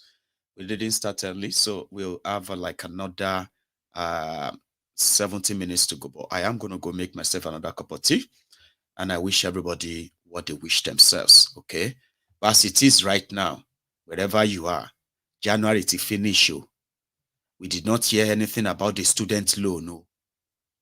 All of you who were secretly waiting that the student loan will, maybe they will say something about it. Now committee, they say they won't set up now. Committee, they didn't set up since last year, August. When I told you there was nothing like that. I wasn't planning any plan of student this or that. It was an afterthought. It's a scam. And now that they have opened office, they want to make money from it by making you believe that something is coming. Well, January to turn. Thiefnubu said January. By January, it's going to take off. Today is January 31st. By the time you are watching this, my replay, it will be February already. So you wait till February, have been a match. Any other one that comes your way, as it goes away, is the time that everybody must learn a lesson. We must learn a lesson. And while we are learning a lesson, this is my TED Talk advice for you. I'll be back. In the time of poverty like this, the economic principle of Yusuf is what everybody should apply in his own lives. Eat little, save more. You don't know what is happening. $1 was just 800 naira or thereabout a couple of months ago. Now $1 is over 1,000 naira. How much will it go? Nobody knows. So the tone say falafulu. Ogba salary kilawa. Igberaga week. Or bera recently like. Eat little and save more. Aye tan je chicken kola wayima. Aye shawama koma. Aye ice cream ko. Mugari. Jẹ́ pọ̀nmọ́ gbàgbé táwọn doctors sọ pé kò ní nutritional value. Kí ló fẹ́ nutritional value pẹ̀lú kíní? Jẹ́ pọ̀nmọ́ mú gààrí orí ẹja. Wàláì kò rẹ́rìn. Bọ́ bá lọ ṣe fàlàfòlò pẹ̀lú owó ìyà ó jẹ ọba kẹ́. This is the time to save more. Kálukú ló mọ tí ń san lówó school àwọn ọmọ níṣẹ́. I started by paying 25,000 naira per term 2 years ago. Last year, 50,000. Wallahi, this year is 100,000 per child. Now, imagine having 4 kids going to school and I have to pay over 1.2 million naira in a year. Divide my salary in a year by 2. How much will remain? Gas is in Benley. Pampers in Benley. Emino so my boy yin ra fila yin ra so. Mbo ni ka fi gbogbo yin si in bad Allah. So this is the time to apply the basic principle of economics of Prophet Yusuf alayhi salatu wasalam. Save more.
Suwe. Because of our time, right? Thank you so much, everyone who is still around. Please, if you are still here with me in the temple, for those who are sitting on the session of the YouTube, you were almost 3,000 there. A lot of you have left now, right? But if you are one of those who are still here, right, who is still here, and then, you haven't really paid your offering, please do like the broadcast. That's your offering. Please share it too. And if you haven't subscribed onto my channel, please do me that honor. I will be grateful, okay? Subscribe so that at least you will never miss out anything at all. I have my first caller on the line tonight. So, can you hear me? Hello? The General, Mayego. Yes, sir. How are you? CA from Atlanta. CA. How you doing today, sir? Yeah, it's been a while. I'm okay. I'm okay. Just want to wish you a belated happy birthday. Oh, thank you. Man. And you said the Cash App doesn't work, so I'll look for an alternative. Maybe I'll check I'll tell my daughter to look at the PayPal. Yeah, stuff. Yes. So well, you know the way to use the PayPal anyway is that it's advised that is either you type it out as you are seeing it on the screen, just type it into the browser and click go, or just copy the link and all that. You know what I mean? Like, anyway, thank you so much. Right. Anyway, no problem. Thanks a lot. I just want to tell you, Mugari Jekomo. That's right. Do you know that today I was thinking about? I say I wish Mayago would play today. As if you are reading my mind and you played it today. I swear, Mayago, today I was saying I wish Mayago was going to play this in today. That was around about 3-4 hours ago when I was waiting for a program. I said I wish Mayago would play this in today. Just touch that. So I know the another one that people always want me to also touch in times like this is that of Adishete. Yeah. That one is fantastic. Like, oh, man, you go play that one. And this new one too. This new one with Buhari. This is just the beginning. It's amazing too. It's amazing. Thank you very much. Yes. We'll mix all these things together and we'll get everyone first thinking. We need to be thinking and acting now. Yes. Yes. Before I forget, there was a suggestion I wanted to make. Each time I call, I keep forgetting. Yes. See, there are some part of your clips, 3, 4, 5 minutes or 2 minutes clip. If you can break it and put it in WhatsApp. Right. Yes, I think it's because a lot of people, all those short stuff. See, what everybody has been so used to is my live broadcast, long one and all of that. Yes. But from the 1st of February, which is tomorrow, when I take the keys to my office, right? Yeah. I will choke all of you with short clips. So, those short clips, WhatsApp, put it in WhatsApp. Put in WhatsApp, a lot of WhatsApp group is going to be fantastic. I was just thinking about it all the while. Yes, now. Yes. Okay. Thank you. So now let me start. Gentlemen, please don't be angry. I know I spent less than 5 minutes. So I was in the space. I was in the Twitter space 2 days ago. I just saw it, I think Punch newspaper Twitter space about the Naira dollar bro. So I just decided to listen in. Do you know that there are some paid agents of this government coming up to gaslight people?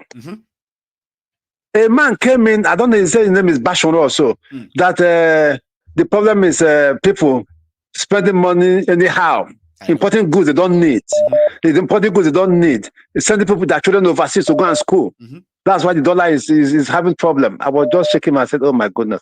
People they wanted to shoot that man. The people that called in were like, is it crazy? Who is this guy? Just saying rubbish. I know. I don't even know how these guys get on with their lives. I don't know if it is the level of selfishness or greed or even poverty that they know. Anybody that publicly come out, gone are the days when you can easily bamboozle people with all this nonsense talk, all this brainwashing. They don't work these days. It was unbelievable. People enter you and say, "Are you mad? You the crazy." People were enraged. But some people are enraged. Take all those jobs. They still take all those jobs to come and lie to people. Yes. In fact, they were two. They were two. Just 2 of them. The rest were really people that were sincere. The rest were people that will give you facts and figures. You know, to put that point. In fact, one lady was so mad that the host, the moderator said, "No, I have to cut you off." It's terrible that people keep gaslighting people, putting partisan stuff. This video earlier. Yes, I saw. This is what I'm going to go on TV to just spew. How angry I was at some point, even though I've seen the video. No, when you are playing, I was just looking at this guy. I was just listening. I was like, oh my goodness, how can, and a man that's over 60 years old, with children, I'm sure with grandkids, possibly, be talking like this. Be talking like this. It's unfortunate. But thank God we have people that will come out to say, no, oh God, this is not right. It's not a tribal issue. This is a general issue. People are talking. It's not party. They can't say, look, I'm an APC member. I'm an APC, but this is the truth. Let's not gaslight people. You know? That Tinubu has no policy online, no plan, nothing. Yes, we have to face it. But if we are not honest, that means we are just lying. That we want the problems we are just lying against ourselves. Yes. See, it's sad. It is. Thank you, Mayego. Thank you. Let me not take your time. Just thank you. Thank you so much. Okay, you have a good one, sir. That is a CA right there from the US. But I also have another prominent member of the platform here, and that would be Dr. Agbede. Mayegu Gaji. Congratulations yesterday. Ọmọ àná yẹn di 40 years o. Ọmọ Pedagba. Ọmọ Pedagba. Ó ga jù. Congratulations o. Ọmọ Pedagba. Congratulations Mayegu. Congratulations Mayegu. Dr. Agbede. Wàá pé 50. Wàá pé 60. Wàá pé 70. Wàá pé 80. Wàá pé 90. Wàá pé 100. Wàá pé 110. Wàá pé 120. Lọ́wọ́dà Jésù. The problems everybody learn. Congratulations. Thank you, sir. Thank you now, much, sir. Happy Wednesday, and to all members of the Temple of Truth family. God bless you all. Nice. Happy Wednesday. Now, Nigerian people are forgetting so easily that the demonic spirit, Bulu Bala Blue, that gave Bola Ahmed Tinubu the victory of the presidential election. Bola Ahmed Tinubu must not, that's not, underline, breach the agreement. He agreed with the demonic spirit, Bulu Bala Blue. Is because that a demonic spirit? If he, yes, correct. If he, blue. Bala, oh, God bless you. By your good, you this man. So Bola Ahmed Tinubu must not go on, sir. That breach that agreement. Too dangerous for him to breach the agreement. That is the reason he had to travel to France, probably visit to France, to France. So yes, to reassure the demonic spirit, Bala Blue, that all is well, that he is going to do the needful. Because before the election, what Bola Ahmed Tinubu told the demonic spirit that whatever it takes, just do it. Whatever it takes, just do it. That it has a meaning. Whatever it takes, just do it. And the demonic spirit, he has done his own part. So the consequences now remain upon the upon the Nigerian populace, the fools. Because whatever it takes, just do it. I must be president. And he has been president now. See? So food for thought. God bless you all. Food for thought. A lot of us are now kind of doing like we are breathing our last. God bless you all. If they have to gather all in the last 1 minute, everyone listen to Dr. Agbede. If they have to collect all the from all these thousands of people watching, right? It will just sound like everybody take their last breath. Meanwhile, we're not. That's Dr. Agbede for you. He always see things from his own different perspective, and it's part of the ingredients on this platform. So I have another caller. Hello. Yeah, hello, Mayego. Hello, sir. How are you?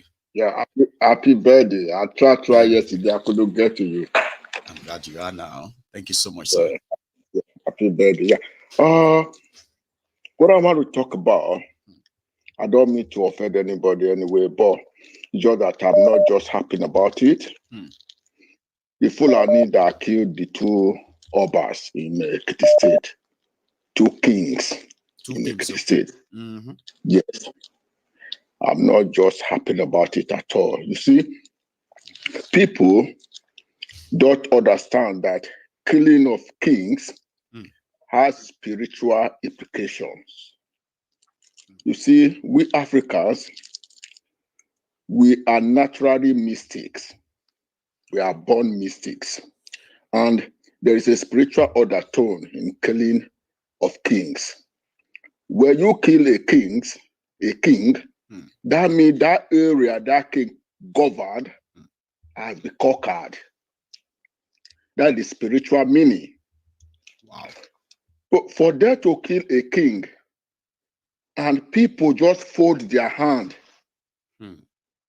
do nothing, that means you are submissive to the authority. It's like you've been stabbed at the center of your hearts. And that's like, that's it. Captured. Captured. And even if then the subject will be taken. That's what it simply means. Even spiritually, that's actually what that means. We have killed your head. So what's going to be next? That's why I say you have a spiritual implication. Yeah? People may not really understand this. This is what the Fulani did when they conquered the Hausas. And they are doing it gradually, coming to the south. This is their plans. If any king that's going to come in now, we still have this fear in his mind that if my predecessor was killed, nobody start for him. That means I could be killed tomorrow, nobody will start for me. Then he will do their biddings. You would say I'm making peace with them. Yeah. He will do their biddings. Tell him to. Wow. Yeah. So in that they will not necessarily put their own person there, but the person that is coming there will not be subdued, as they already be subdued already. Not be not, it's subdued already. He will do their biddings. And that's why I'm not happy about what the Yorubas are doing. I'm from Edo State. Bless you, Baba. I'm from Edo State. And Edo people and Yoruba are brothers and sisters. That's right. This cannot happen in my community where I come from. If Fulani, I see another video in Obomo. No repercussion, no nothing. Like, wow. Jesus Christ. In Obomo, they captured 2 small Fulani people. They did. They are between 16, 15 years old. Did you see how they look? They killed that pastor, right? Man, I saw that. Go on, Baba. They are parading them. People that keep someone. Why are you parading them? For who to see? Did they parade the pastor when they killed him? They didn't, too. So why are you parading them? They will later say they're free. Because, let me tell you, Mayego, these people, if you look at those people, you know how much for AK-47? I know. So how can that small boy buy AK-47? Those ones we saw in that videos, right? Yeah. Could never afford that 500,000. I mean, 1 million naira to buy AK-47. No, forget it. That means they are working for somebody. The ransom they are collecting is for somebody, not for them. If you look at them, those people don't have one kobo in them, in their body. Even when they collect ransom, when you look at them, you'll be like, are these people who collected their 100 million ransom? Impossible. There are those behind them. Of course. They are working for the people. People that give them the immunity. Those that give them the cover. They applaud them. People applaud them to work. Have you seen what the EFCC chairman said today? You know, I'm not taking his word, but at least he slipped out of his his desk or his office. He said they have discovered they discovered that some Islamic clerics up north, they are they are laundering money for terrorists. They are those who are, but he won't mention their names. You know that. He will never mention their names, so we'll never know those clerics or those what do you call those Islamic institution up north. Well, how is that different from what Davido then exposed to all of us then? Jihad, I mean conflicts for jihad. Remember? David mentioned names. He gave evidence. Nothing happened. Nothing. Nothing. So, I love what you are doing. Thank you. I want you to continue this. But another thing, if there's a way you can make, I don't know, the Yoruba people. Don't worry, I will make short clips soon, right? You see, you are going to have my videos downloaded on your phones soon. A lot of you are going to have videos of Mayegu with different messages well scripted, well detailed, and short. Something you can easily pass on to as many people as possible. I'm getting into my office tomorrow, and by the end of this February, I should have finished setting up. Okay, I promise. It's not always going to be all this long videos. This one is going to be our prime time. All right. For every, I'm going to have clips that will be coming to people maybe once a week. I have the ones that will be coming once a month. I have the ones that will be coming twice in a week. Those that will come once every day. Just like that, I told you I will give you varieties, and this message will get to those who need it. I promise. Thank you so much. Yeah, you're welcome. I'll take another one. Thank you very much, sir. God bless you. So here is I've got another caller, but I'm going to ask my caller to please hang on there for me for 1 second. I want to go say thank you to Olori. Angono, I've seen your super chats, and that's really Olori Charity.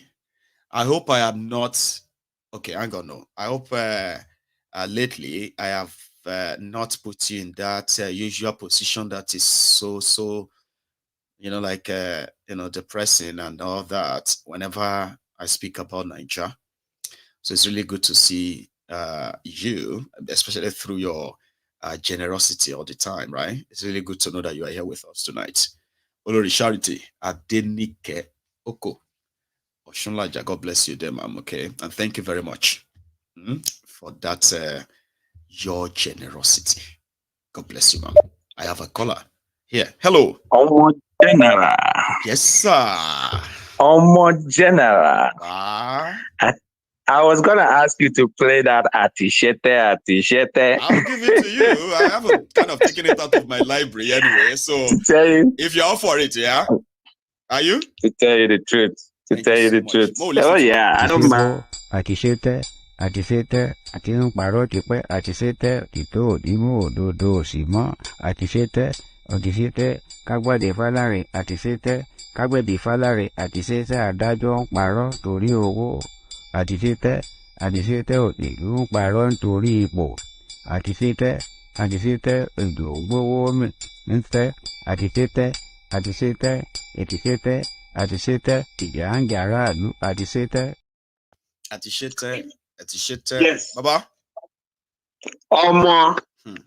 You don't know, I'm an Igbo man, but the amount of Yoruba that I've been speaking since I started listening to you, man. I mean, it won't be that hard because I kind of, I don't miss the opportunity of mixing them in at regular interval as well. But yes, that particular one. Nuisance delay. Go on. Nuisance delay. Tell you the truth, to tell you the truth. This is Otilo from New Jersey. Thanks, it's been a while I've called. Yeah. It has been. And I wished you, through my company, Zarondela Solutions, I wished you happy birthday. Yeah, that was really nice. We can't wait to see your new studio. Well, meanwhile, it starts in a few hours. I can't wait to see myself there. One thing you will know. Thank you. That's good. Thank you very much for all you've been doing. You've been such a very good presenter. You arranged the arrangement of your stories, the way it flows. Believe me, you are a great storyteller. Thank you for that. Thanks so much, Austin. Thank you. Meanwhile, I have always wanted to speak about Obi does not know the good that happened to him. Because if he had ended up being a Nigerian president, with all the money these guys have stolen, these are people that doesn't know how to create wealth. No. The only thing they know is to steal and plunder. That's right. And there's nothing that they will not love to do if not to destabilize anything that a good man wants to do. They have stolen so much that there's no sane person that will come to rule Nigeria that will be able to govern Nigeria. They will make it a hell for you. They are in control of all these almajiris. Look at, you're talking about AK-47 that is almost $1 million naira or more. Yes. Okay. So how is he going to do it? And he's there now going around and doing this thing. Does he think that people are going to come out in 2027 to do this charade again? The best thing to do is to break this thing up. That's right. Let everybody go their way and start defending their little nuclear environment. As fast as it is now, it is going to be a humongous task for us to defend. Look at the Yoruba nation. I've gone back to listen to previous Mazen Nnamdi Kanu's tapes, and he was on one of his 30th of April message was, Yoruba people, everybody has to arm themselves to defend their environment. Defend yourself. Very, very persistent. And they did everything He to was make saying us it. hate him. No joke. I'm telling you, when you listen to him now, everything is like, it's like he saw today. He saw everything. He saw everything. And I thank you to keep speaking. Please don't make the same mistake that he made. Be where you are and keep doing what you're doing.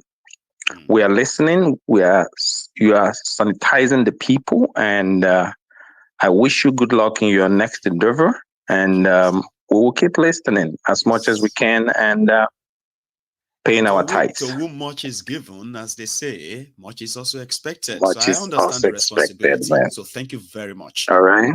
Just keep doing what you're doing. You know, they are listening to you. The guy that reported you, the nuisance that reported you, he was listening. Nobody told him. He listens. You just told him the truth. That's why he's mad. But in his consciousness, his conscience is pricking him. Let him go and report again. Again, of course. All right, bro. Yeah, I'll be here. Thank you so much, Austin. All right. Thank you very much. You should have a wonderful I appreciate day. it. Okay? Thank you have so a good one. You too.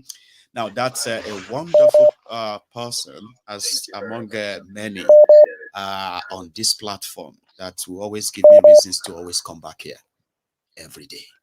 As much as I can, even if I'm so tired, I'm still going to crawl down here, because to whom much is given, much is expected. And I understand that very clearly. Just like the Prince Jejeman is here to back me up on that, won't you? The Prince. Hello, my good general. The Prince. Awatukano Mike. Thank you. Baba, we hail you. Thank you, Lord. I always say that you are saving lives.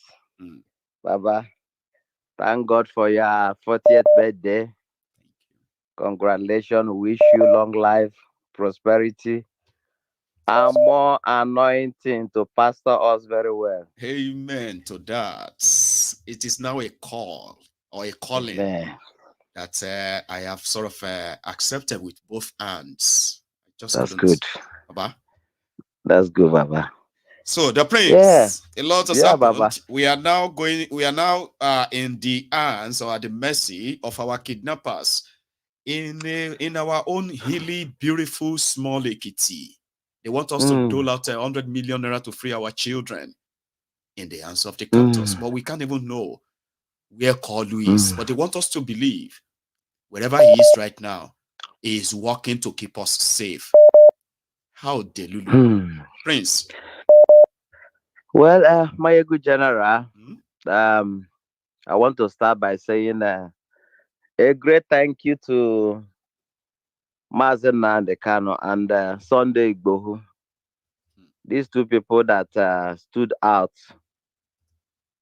and sacrificed all to sensitize everyone about the danger. You know, one thing we need, Nigerians need to know is asking me to show them. In case if you want to see what is below, it says never give up. It's not just that logo. Continue, the Prince. Somebody was asking me. Okay. All right. They said they love my shirt because they are seeing the Biafra logo on the side. I'm like, listen, there is even more. You just need to look great. Down. We are not going to give up until our freedom is sure is restored. No matter what. Go on, Prince. Yes, Baba. One thing I want to remind Nigerians, because the problem that Nigerians have is this. They forget quickly, and these criminals and the terrorists that call themselves leaders, they always keep on committing one crime after the other to make you forget the past. Okay? Buhari, Fulani herdsmen, he destroyed Nigeria completely. And when Jaga Bandits came, he never promised Nigeria that he's going to do anything different. He said he's going to continue on the atrocity of Buhari. And they What clapped are for the him. atrocities? What are the one of the atrocities that Buhari shielded, supported, and sponsored terrorists, Fulani, all from all over Africa to settle, to capture Nigeria and make Nigeria their permanent home with Ruga. These are the only program, these are the only thing that Buhari came to do in Nigeria before he died. That this is just his own wish, that what he want God to do for him. So Tinubu now is in France. I be no be so, Baba. He is, he's there. In a country where that they have anything like leader, this kind of crisis are happening. Especially two monarchs are killed. The first thing that person will do, no matter what he's doing there, is to rush back to his country. Let's just draw this scenario that in a family, and the father is away, and he now had that two of his children, maybe the first son and the second one, are killed. You know, what do you think that the responsible father will do immediately, wherever he is? Is not to rush back home right away? If it That's happens to what anybody, even those responsible around you will likely want you to have time to recover. Your work will tell you, please don't come back to work yet. Please take your time. It is not that of Thiefnubu and the Nigerian politicians. It's not. Exactly. That's why you see anybody who is trying to defend Tinubu and the APC always look like a mad person, just like that old man that was on channel. Is it on channel that we had on Arise interviewing News? Arise. Yeah. Yes. So you cannot defend Thiefnubu without, defend APC, Thiefnubu or Bukwari without sounding stupid, right? Yeah, exactly. Even though he's an old man, but he's a mad old man. You can see that people are dying. Your children have no future, and you think that you can come and defend and politicize it by saying that Atiku is only playing politics. In December alone, 23 December, 24 December, Fulani herdsmen terrorists killed over 500 people in Middle Belt, including children in their homes, burned them to ashes. There's a family, a pastor.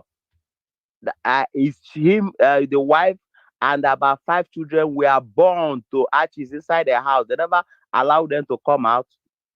They were there alive, and they've set the house ablaze and make sure that all of them died inside there. And you are coming on national TV to defend what? My good general. What I want Nigerian people to know is this. Nnamdi Kanu, Sunday Igboho, whether here or there, they will be remembered forever and ever because they have been saying this thing, they have been fighting for it, and everybody is keeping quiet. But now he's coming home. It is. He's coming home. People are dying one by one. Coming close. Nobody knows who is next, Baba. Nobody. Anybody can be picked up. It could be anybody. I could receive a call. You could receive a call. Any of us could receive a call. That's why I said that sometimes we shouldn't always call it karma. Because if it was karma, it should go after those who wish this upon Nigeria. Because there are those who never wanted this. There are those who still don't want this. And they are currently trapped in the consequences of this. So we can't use karma simply because we felt like they deserve it. Nobody deserves this. Especially those. In conclusion, I want Nigerians to know, since Tinubu came in, he has never called out all the terrorists that were recruited into Nigerian armed forces in the name of Operation Safe Corridor. All these terrorists, majority of them are foreigners. That is the irony of it. You saw them in Lagos. They are from Arimasho, from what is it called, Ikorodu. having their indigenous card. And one of them said he's a general in the army that gave them all those this thing.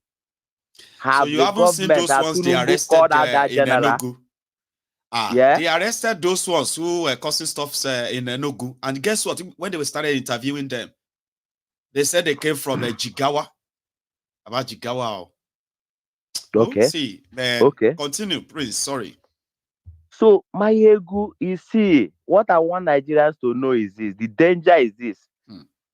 You see those Oba, they went for security meeting. Possibly police may be guiding them.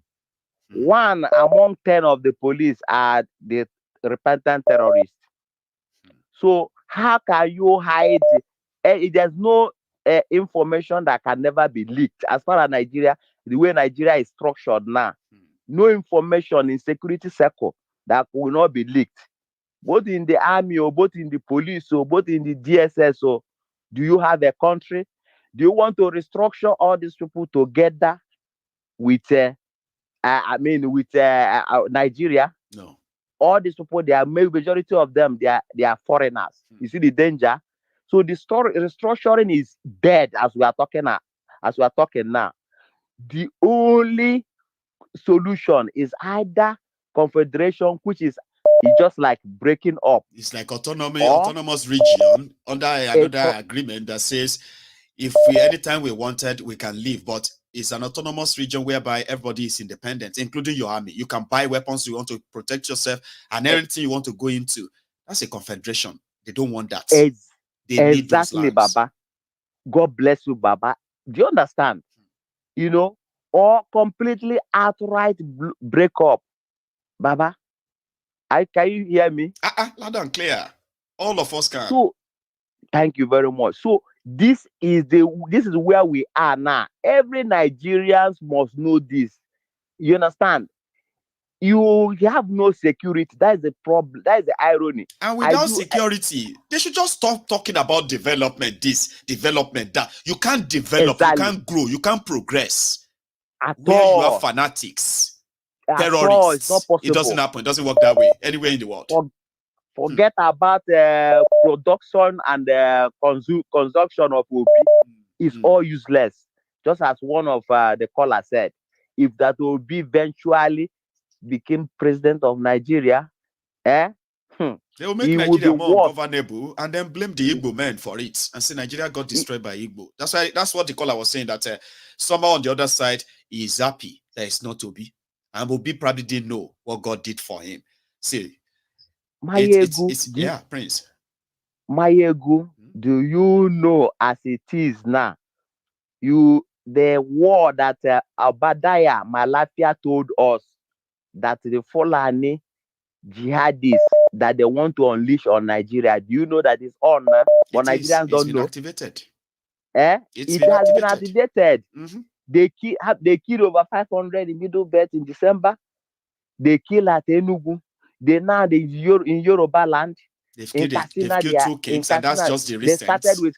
They started from Katsina. Do you understand?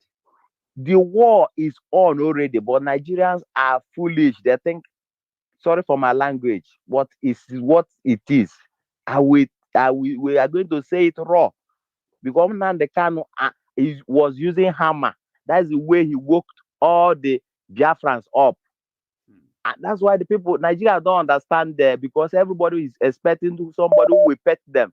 But Nnamdi Kanu use hammer to break our head before we start following, start to fall in line, understand the danger. Now they are calling you fanatics because you are now insisting that you can no longer be lied to. You can no longer be deceived. They say you are fanatics. IPOB fanatic. They are so stubborn. They know they change their mind. Why would you change their minds with lies? Once you know the truth, you can never change your mind. God bless you. Once you know the truth, you will stand with the truth always. Thank you. It's only when you don't know the truth you will continue to waver. Thank you, Jare. God bless you. God bless you for this time you gave to me. Thank you so much. Pour out my heart to Nigerians. God bless you. God bless you. One sec. Oh, hang on. Did I just miss that? Okay. Now, let's see if I could get this. God bless you. Hello. My Baba. Yes, sir. Baba. Happy belated birthday. Thank you very much. How are you? Yeah, welcome. I hope everybody is doing good. Baba. Everybody, you know. It's just that somehow thanks for the good job. Like sneezing, coughing. I know we're expecting to. This is Oladapo from Washington, D.C. Oladaps. Thank you so much, Baba. How are you today? Thanks, man. Oh, bless God.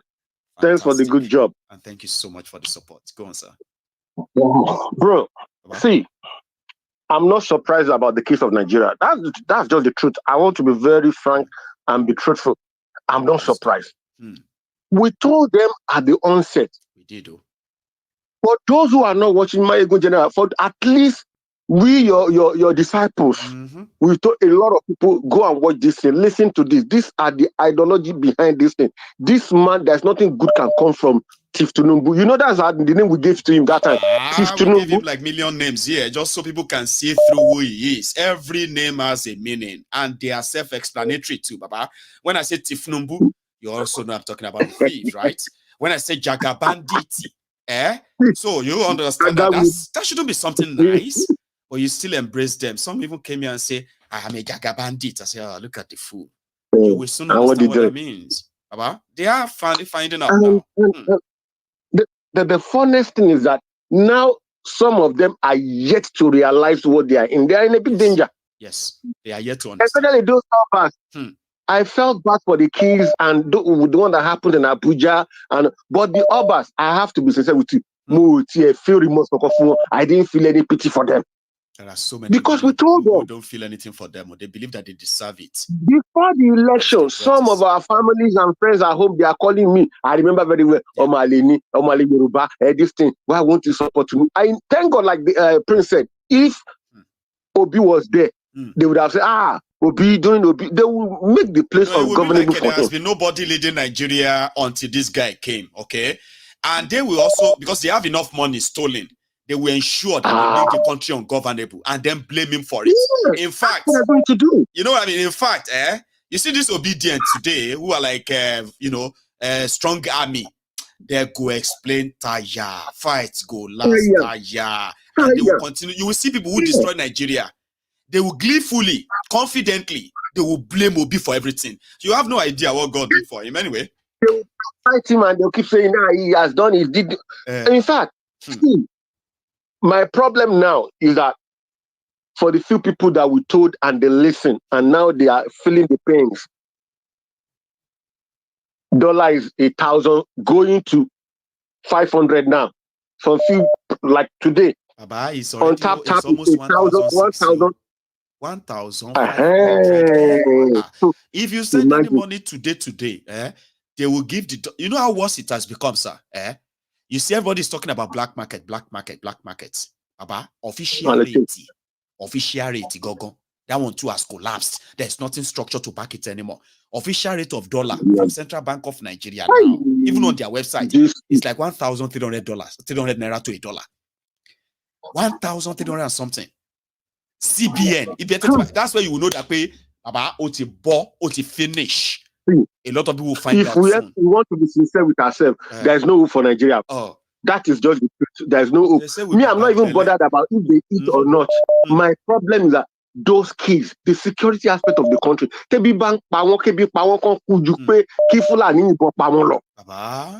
that's another one. No, I have kids. 4 people. That's 100 million.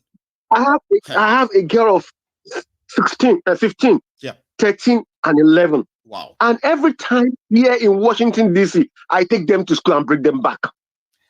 Because I understand what it takes to have a child. So you as a father, you can sit down and just imagine, God forbid, as we always say, you understand? God bless and you can just say, what if those are my children? How would I even react? What am I even going to do? Tinubu will never think like that. He doesn't. He will because never think like that. Nothing is there again. He's old. If we were to be about 10 years ago, then he could think properly. Now he cannot think again. He cannot think. And all what he's doing now, I don't blame him, is Remy that is pushing him left and right. They don't even know what to do. If not, by now he should have been back in Nigeria. No, like, monarchs. sometimes you know, we expect too much. Here you get. They killed over 400 people in Middle Belt in Plateau State. Thiefnubu was before in Lagos. Christmas. He was in Lagos. The governor of the state where they massacred the people on the Christmas Eve, right? Their governor flew from Jos to Lagos to come and pay homage to Thiefnubu in Lagos. We saw all of that. Now he is in France. You think he will now fly from France to Ekiti? Ah, that's too bad, though. But we are nothing to these people, and it's so unfortunate when people try to drag and force him on us and say, "But he's a Yoruba." Don't always feel like that. No, do you know that insult? To say because and my family is a Yoruba, we should die in silence, Baba? No, that's what I tell to people. No.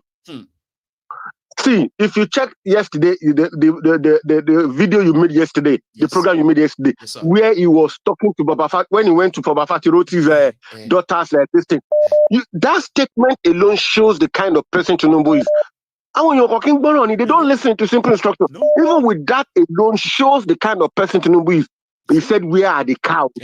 Me, I read people from their so when somebody talk with I know what they mean. Immediately he said that. I said, look, as at that time, I said this man cannot be a good leader because because of his own personal thing that he wants to gain from the Fulani. Now look at it. Look at the number of people that have died because of this thing. You know, Koti commodity abi, Koti family abi. That's why they're not talking.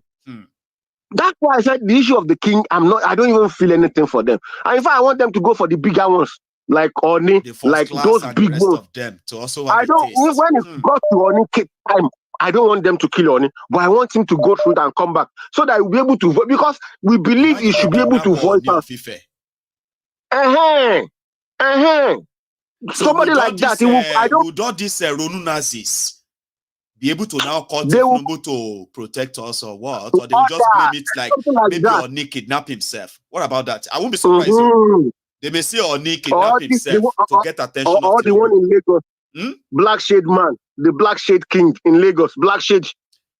Which really one, somebody like that, Black Shade. Really one Akiolu. If they kidnap somebody like that, I don't want them to kill him. Just for him to go and come back. That will give them the sense of reasoning to think that it's necessary for these people to be protected. People's life of the poison that they are allowing people to drink with smiling faces. How are they going to raise 100 million in Ekiti for those kids? Will be wanting to 100 million. Where will they see food? Those children are in the forest right now, Baba. Yeah. Since yesterday, you will not believe it. I keep thinking about it. At every moment, I have a son of little boy 5 years old. How would they be doing now? What will happen to them now? God forgive you, bro, please, God. Because fatherly love is there. It's there. And they have a governor. They have people that even if you have never had a kid yourself, but if you have been around children, right? There is this connection that you will always remember. And if they say something happened to any child, what you think first is going to be that your child or the child that you have had contact with and be like, oh my God, I wish nothing happened. You know?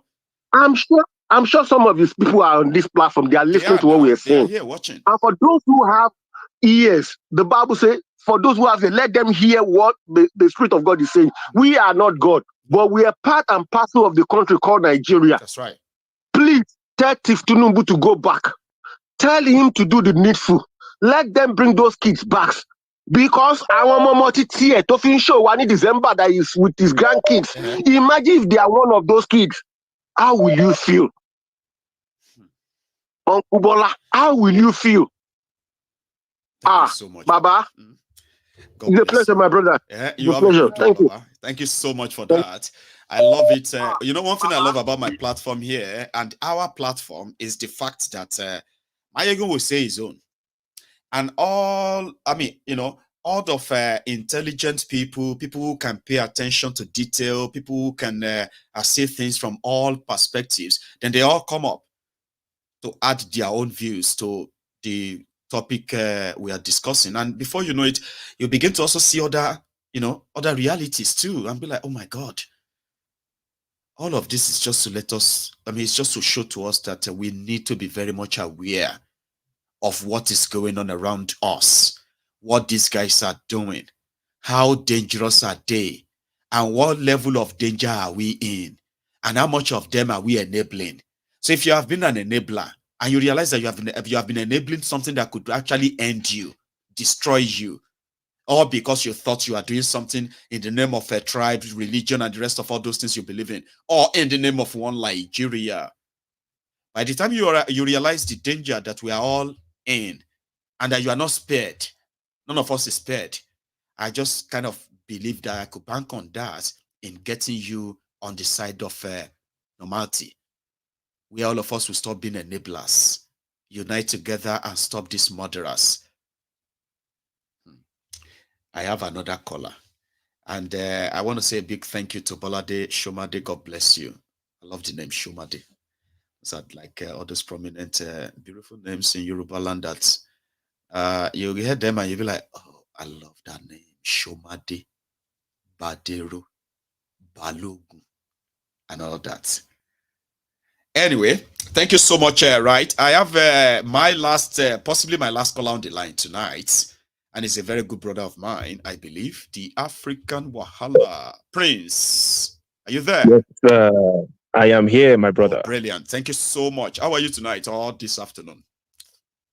Yes, I'm doing good. I'm just sneaking out time out of work to quickly chip in. I'm going to try to speak quick so that someone else can get a chance to call in, so I don't end up being. I was going to have you as my last caller, but that's so generous of you. Please, let's do that then. Go on. I'm a very generous and a kind guy. Yes. So congratulations to you once again on your birthday. Congratulations. Wishing you nothing but the best. Man, I'm so happy that I came across you. I told you, I sent you a message, right? You just opened the floodgate of you know what I mean, like generosity from everybody. And everybody was like, man, I calculated what was given on here yesterday. It was massive. How did that happen? I was like, oh, it's African Wahala that opened the floodgate of it. So thank you very much. That was so kind of you. Man, God, I give God all the credit. Yes. So let me just put this on record. Back in 2019, Nigeria became ranked as the most terrorized country in Africa by one private institute in Australia. They call it the Global Terrorism Index. Nigeria was ranked number 3 in the entire world as the 3rd most terrorized country in the world, a country that has the highest number of victims of terrorist attacks. We slightly improved in the rankings to like 5th place as of 2022. And then fast forward elections 2023, 2024, now January. They haven't done a new index. They haven't compiled the result yet, but Nigeria should easily be back in top 2, top 3 in the world. I don't even think people are dying in any other world region, except maybe those war-torn countries, even in Ukraine, that they are currently in the war. These days, I don't think as many people die as people are dying in Nigeria. So that's the first information that the world needs to know. That's part of the reasons why we, the people of Nigeria, are saying that we are done with this country. Some people will try to argue with you that, why are you so upset with your country that you're throwing out your country? You're throwing the baby away with the baby water. You can't understand. If you've ever been a victim of a country that has never given you the opportunity to change things, then you will be tired of that country, especially when you dig deep into your history and you realize that that country was created by foreigners from another continent strictly for their own economic benefits. Number 2, Thiefnubu. The reason why Thiefnubu doesn't give a damn about nobody, the reason why Thiefnubu came out with that pre-recorded speech in New Year's and removed information about people that got killed in Plateau State, and the reason why that impunity can fester is because he saw Buhari do it. Buhari did it for 8 years. Buhari lied that, hey, listen, no more medical tourism for public officials. He ended up spending over 2 years in London hospitals. So Thiefnubu is just continuing what Buhari started. And Buhari did not even start it. It started before Buhari. The culture of impunity and corruption amongst the political elites is the same thing. So we are just witnessing the symptoms of a country, a fake country that is about to collapse or has rather collapsed. Third point, the Obas that were killed in Ekiti State. RIP to them. But we also understand that those same Obas were using traditional coercion to tell those poor people of Ekiti State to vote for APC during the elections. So this is another... Despite all they went through under Bokwari, because that was where the killing started in Yoruba land, when Layamo said, those who killed our people in Ekiti in 2016, they were not Nigeria Fulani, they were Fulani from Mali, Chad, Niger. Do you remember that? The African Wahala. It all started from Ekiti. Then when they had a chance, Ekiti kings, politicians, educated ones, and the rest of them, they were asking their people to give that power again to APC. Continue. Now they've lost two kings. So it's the consequences, like we are constantly listening to on the Temple of Truth, the consequences of following these evil traditional rulers, these evil religious rulers that will push you. They would psychologically control you. They will tell you, the Muslim ones will tell you, don't go out there to protest against your corrupt politicians because that is haram. The Christians one will tell you that, listen, we understand this guy is a criminal, a drug dealer, and a kidnapper, but our job as Christian leaders is to pray for them because that's what the Bible says. So it's now your job as individuals to filter out these criminals. I'm talking about the political rulers, the traditional rulers that will force the people to keep on making bad choices that would eventually destroy everybody. So please keep that in mind. Number 4 points. Sorry, I'm just running through these points and I jotted them down. You're making some valid, salient points, Baba. Go on. Yeah, thank you so much. The Abadomites, you guys are making my job easier on the platform, the Temple of Truth. I love blocking you, but for some reason you've refused to call in. I see you in the comment section sometimes, and when you come out and you say all that nonsense, you end up getting thrown in the garbage. Right. But I would recommend just call in, okay? Call in, air out your voice. Be man, exactly. Be woman, and pick up the phone and call in and tell us what we don't know. I always ask them, but I don't look scary, do I? I'm not going. You sound scary. Make a no lie. It sounds scary, right? But I you're scared of that. I'm not going to beat anybody like that. I can't even touch you right now, right? So that simply means that if they have something valid, they should be confident enough and come and share them with us. I have never seen them. I have never seen them pick up the phone. I have seen one or two who came here as a repentant Buhari idiot or cyberbarian. Sure, you get. And today they have been healed. They are here watching me. Others are just like so afraid. Why are they afraid of my face? It's the truth, my brother. The truth is bitter. The truth makes them afraid. People that are not, see, most of the people that call, we accept the truth, and that's why we have the confidence to call in. But these criminals, because that's what they are, aspiring criminals, they don't have the guts to call in because they're going to get roasted. And finally, Mr. Peter Obi, if he had won the elections in 2019, by now we would have hated him, everybody. If he had been successful, deputy, so to say, exactly. And yes, he would have been under PDP. Obi self could be. He would have to kind of resign and run away. If he's his reputation would have been destroyed right now. His reputation would have been gone by now. And to even make it worse, to even make it better for him, in 2023, if he had been successful, same thing. A lot of people will not understand that. Listen, this guy is being what's the word now? Sabotaged the same way they sabotaged Goodluck Jonathan. And I'm not in any way, shape, or form saying that Jonathan was not a thief, because I think he was a criminal. That's what I think. He's just better than Buhari because Jonathan wasn't heartless, cold-hearted like Buhari or Tinubu are, as opposed to Jonathan. But when it comes to exactly, but Obi at the same time, and this is one thing that bothers me about these guys, because me personally, I love Omoyele Sowore. I'm not an Obi guy. So when I look at Omoyele Sowore still talking about contesting for these elections, Obi still talking about, visiting people all over the place, victims of terror attacks. And then that tells me that he is going to contest again in 2027. But if we, the people, we've already analyzed the situation and we understand that you are going to get sabotaged and you're never going to fix this country. No. How come they don't know that is going to happen? And that's the question I have. Thank you. Don't. Or there's a denier inside them that they probably understands, but they don't want to share publicly. We all know where this is. And if we do know, how come they don't? That's the question. Thank you. And I apologize to the last caller. Tonight, yeah. Without dragging it Thank for you too so long. much. Okay, thank you so much, the African Wahala. Yes, sir. Thank you. I always appreciate it. You have a good one, sir. Okay, thank you so much. I get to know You that. have a good one. Now, that is where we're going to draw the curtain tonight. I want to say again a big thank you to all of us who have been here all the time. And I want to say a big thank you to every one of you who has made it your regular, religious responsibility to share my videos and tell everybody about it. Okay, I want to say thank you to you. You have been a big part of my story, and this story is about to even get better and better.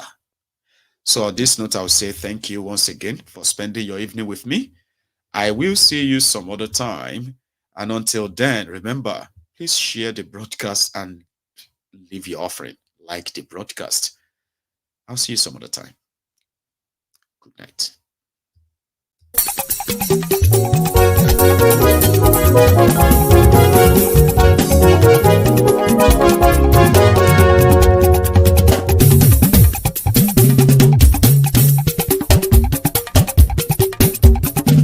Mayegun làwa mọ̀ làmọ̀ tó dòdòdò. Mayegun dayari Nayibi #1. Mayegun làwa mọ̀ làmọ̀ tó dòdòdò. Mayegun dayari Nayibi #1. Mayegun ti dé o ọ̀rẹ́ ara ìlú. Mayegun dayari Nayibi #1. Lórí Facebook lórí YouTube. Mayegun dayari Nayibi #1. Gbogbo bó ṣe ń lọ ni Mayegun já wa sí. Mayegun dayari Nayibi #1. Àṣírí ọ̀jẹ̀lú kì í bò níbẹ̀ o. Mayegun dayari Nayibi #1. Bó bá ṣe eré àní Mayegun máa wí. Mayegun dayari Nayibi #1. Ó sì tún ṣe eré wàá gbọ́ níbẹ̀ o. Mayegun dayari Nayibi #1. Mayegun dayari politico. Mayegun dayari Nayibi #1.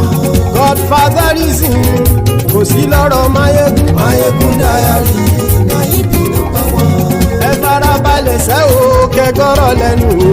Mayegun dayari Nayibi #1. Àní Mayegun làwa mọ̀ tó dòdòdò.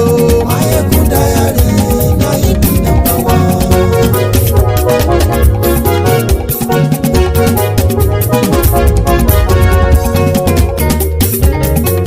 Àní ẹ̀sùn ràkì.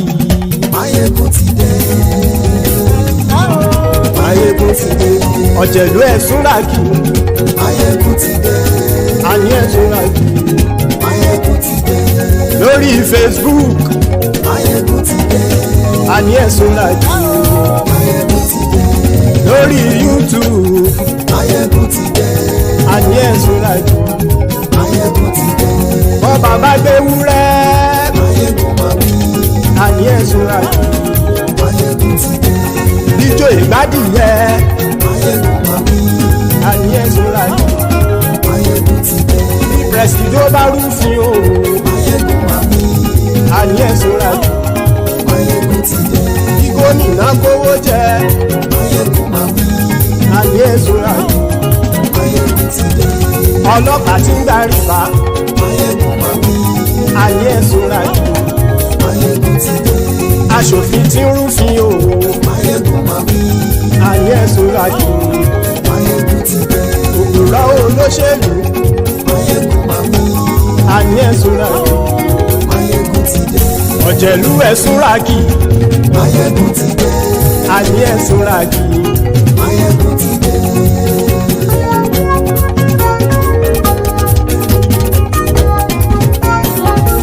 Mayegun ti dé. Gbogbo ọ̀jẹ̀lú ẹ̀sùn ràkì. Mayegun ti dé. Gbogbo ọ̀jẹ̀lú ẹ̀sùn ràkì. Ṣùgbọ́n ní bá ti ṣe èyí tó yẹ kí wọ́n ṣe, ọmọ bá dèrò ní fi wọ́n níran o. Mayegun ti dé. gbogbo ọ̀jẹ̀lú ẹ̀ súnra kí. Máyégún ti dé gbogbo ọ̀jẹ̀lú ẹ̀ súnra kí. Ṣùgbọ́n ní bá ti ṣe yìí tó yẹ kí wọ́n ṣe ọmọ bá dẹ́rọ̀ ò ní fi wọ́n níran. Wọ́n fowó bẹ́ẹ̀ o Máyégún ó sọ pé wọ́n ò fẹ́ bẹ́ẹ̀. Wọ́n fowó bẹ́ẹ̀ Máyégún ó sọ pé wọ́n ò fẹ́ bẹ́ẹ̀. Oníkanṣá ti ṣe yìí tó yẹ kí wọ́n ṣe fáwọn ará ìlú tó gbé wọn débẹ̀ o àyè. Máyégún ti dé gbogbo ọ̀jẹ̀lú ẹ̀ súnra kí. Máyégún ti dé gbogbo ọ̀jẹ̀lú ẹ̀ súnra kí. Ṣùgbọ́n ní má ti ṣe yìí tó yẹ kí wọ́n ṣe ọmọ bá dẹ́rọ̀ ò ní fi wọ́n níran. Kì máa yí ṣe eré ọ̀rọ̀ yìí kì í ṣe ẹ̀fẹ̀. Kì máa yí ṣe eré ọ̀rọ̀ yìí kì í ṣe ẹ̀fẹ̀. Ẹni bá ti lè lẹ́bọ̀ lẹ́rù o ọmọ bá dèrò kàṣàyè tú wọn síta. Máyégún ti dé gbogbo ọ̀jẹ̀lú ẹ̀ súnra kí.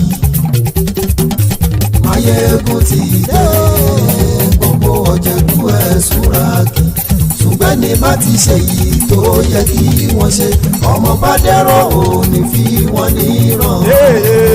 Tẹnitẹni ọmọ Máyégún ọ̀rẹ́ ara ìlú mọ̀mọ́ ni mo fọlọ́hún ṣọ́ ẹ̀ bá kìlẹ́bù. Lóòótọ́ olódodo ìlú ọ̀tá ìlú mọ̀mọ́ ni ìwọ ṣá máa ń ṣọ́ra kò sì mọ́ bẹ̀rù.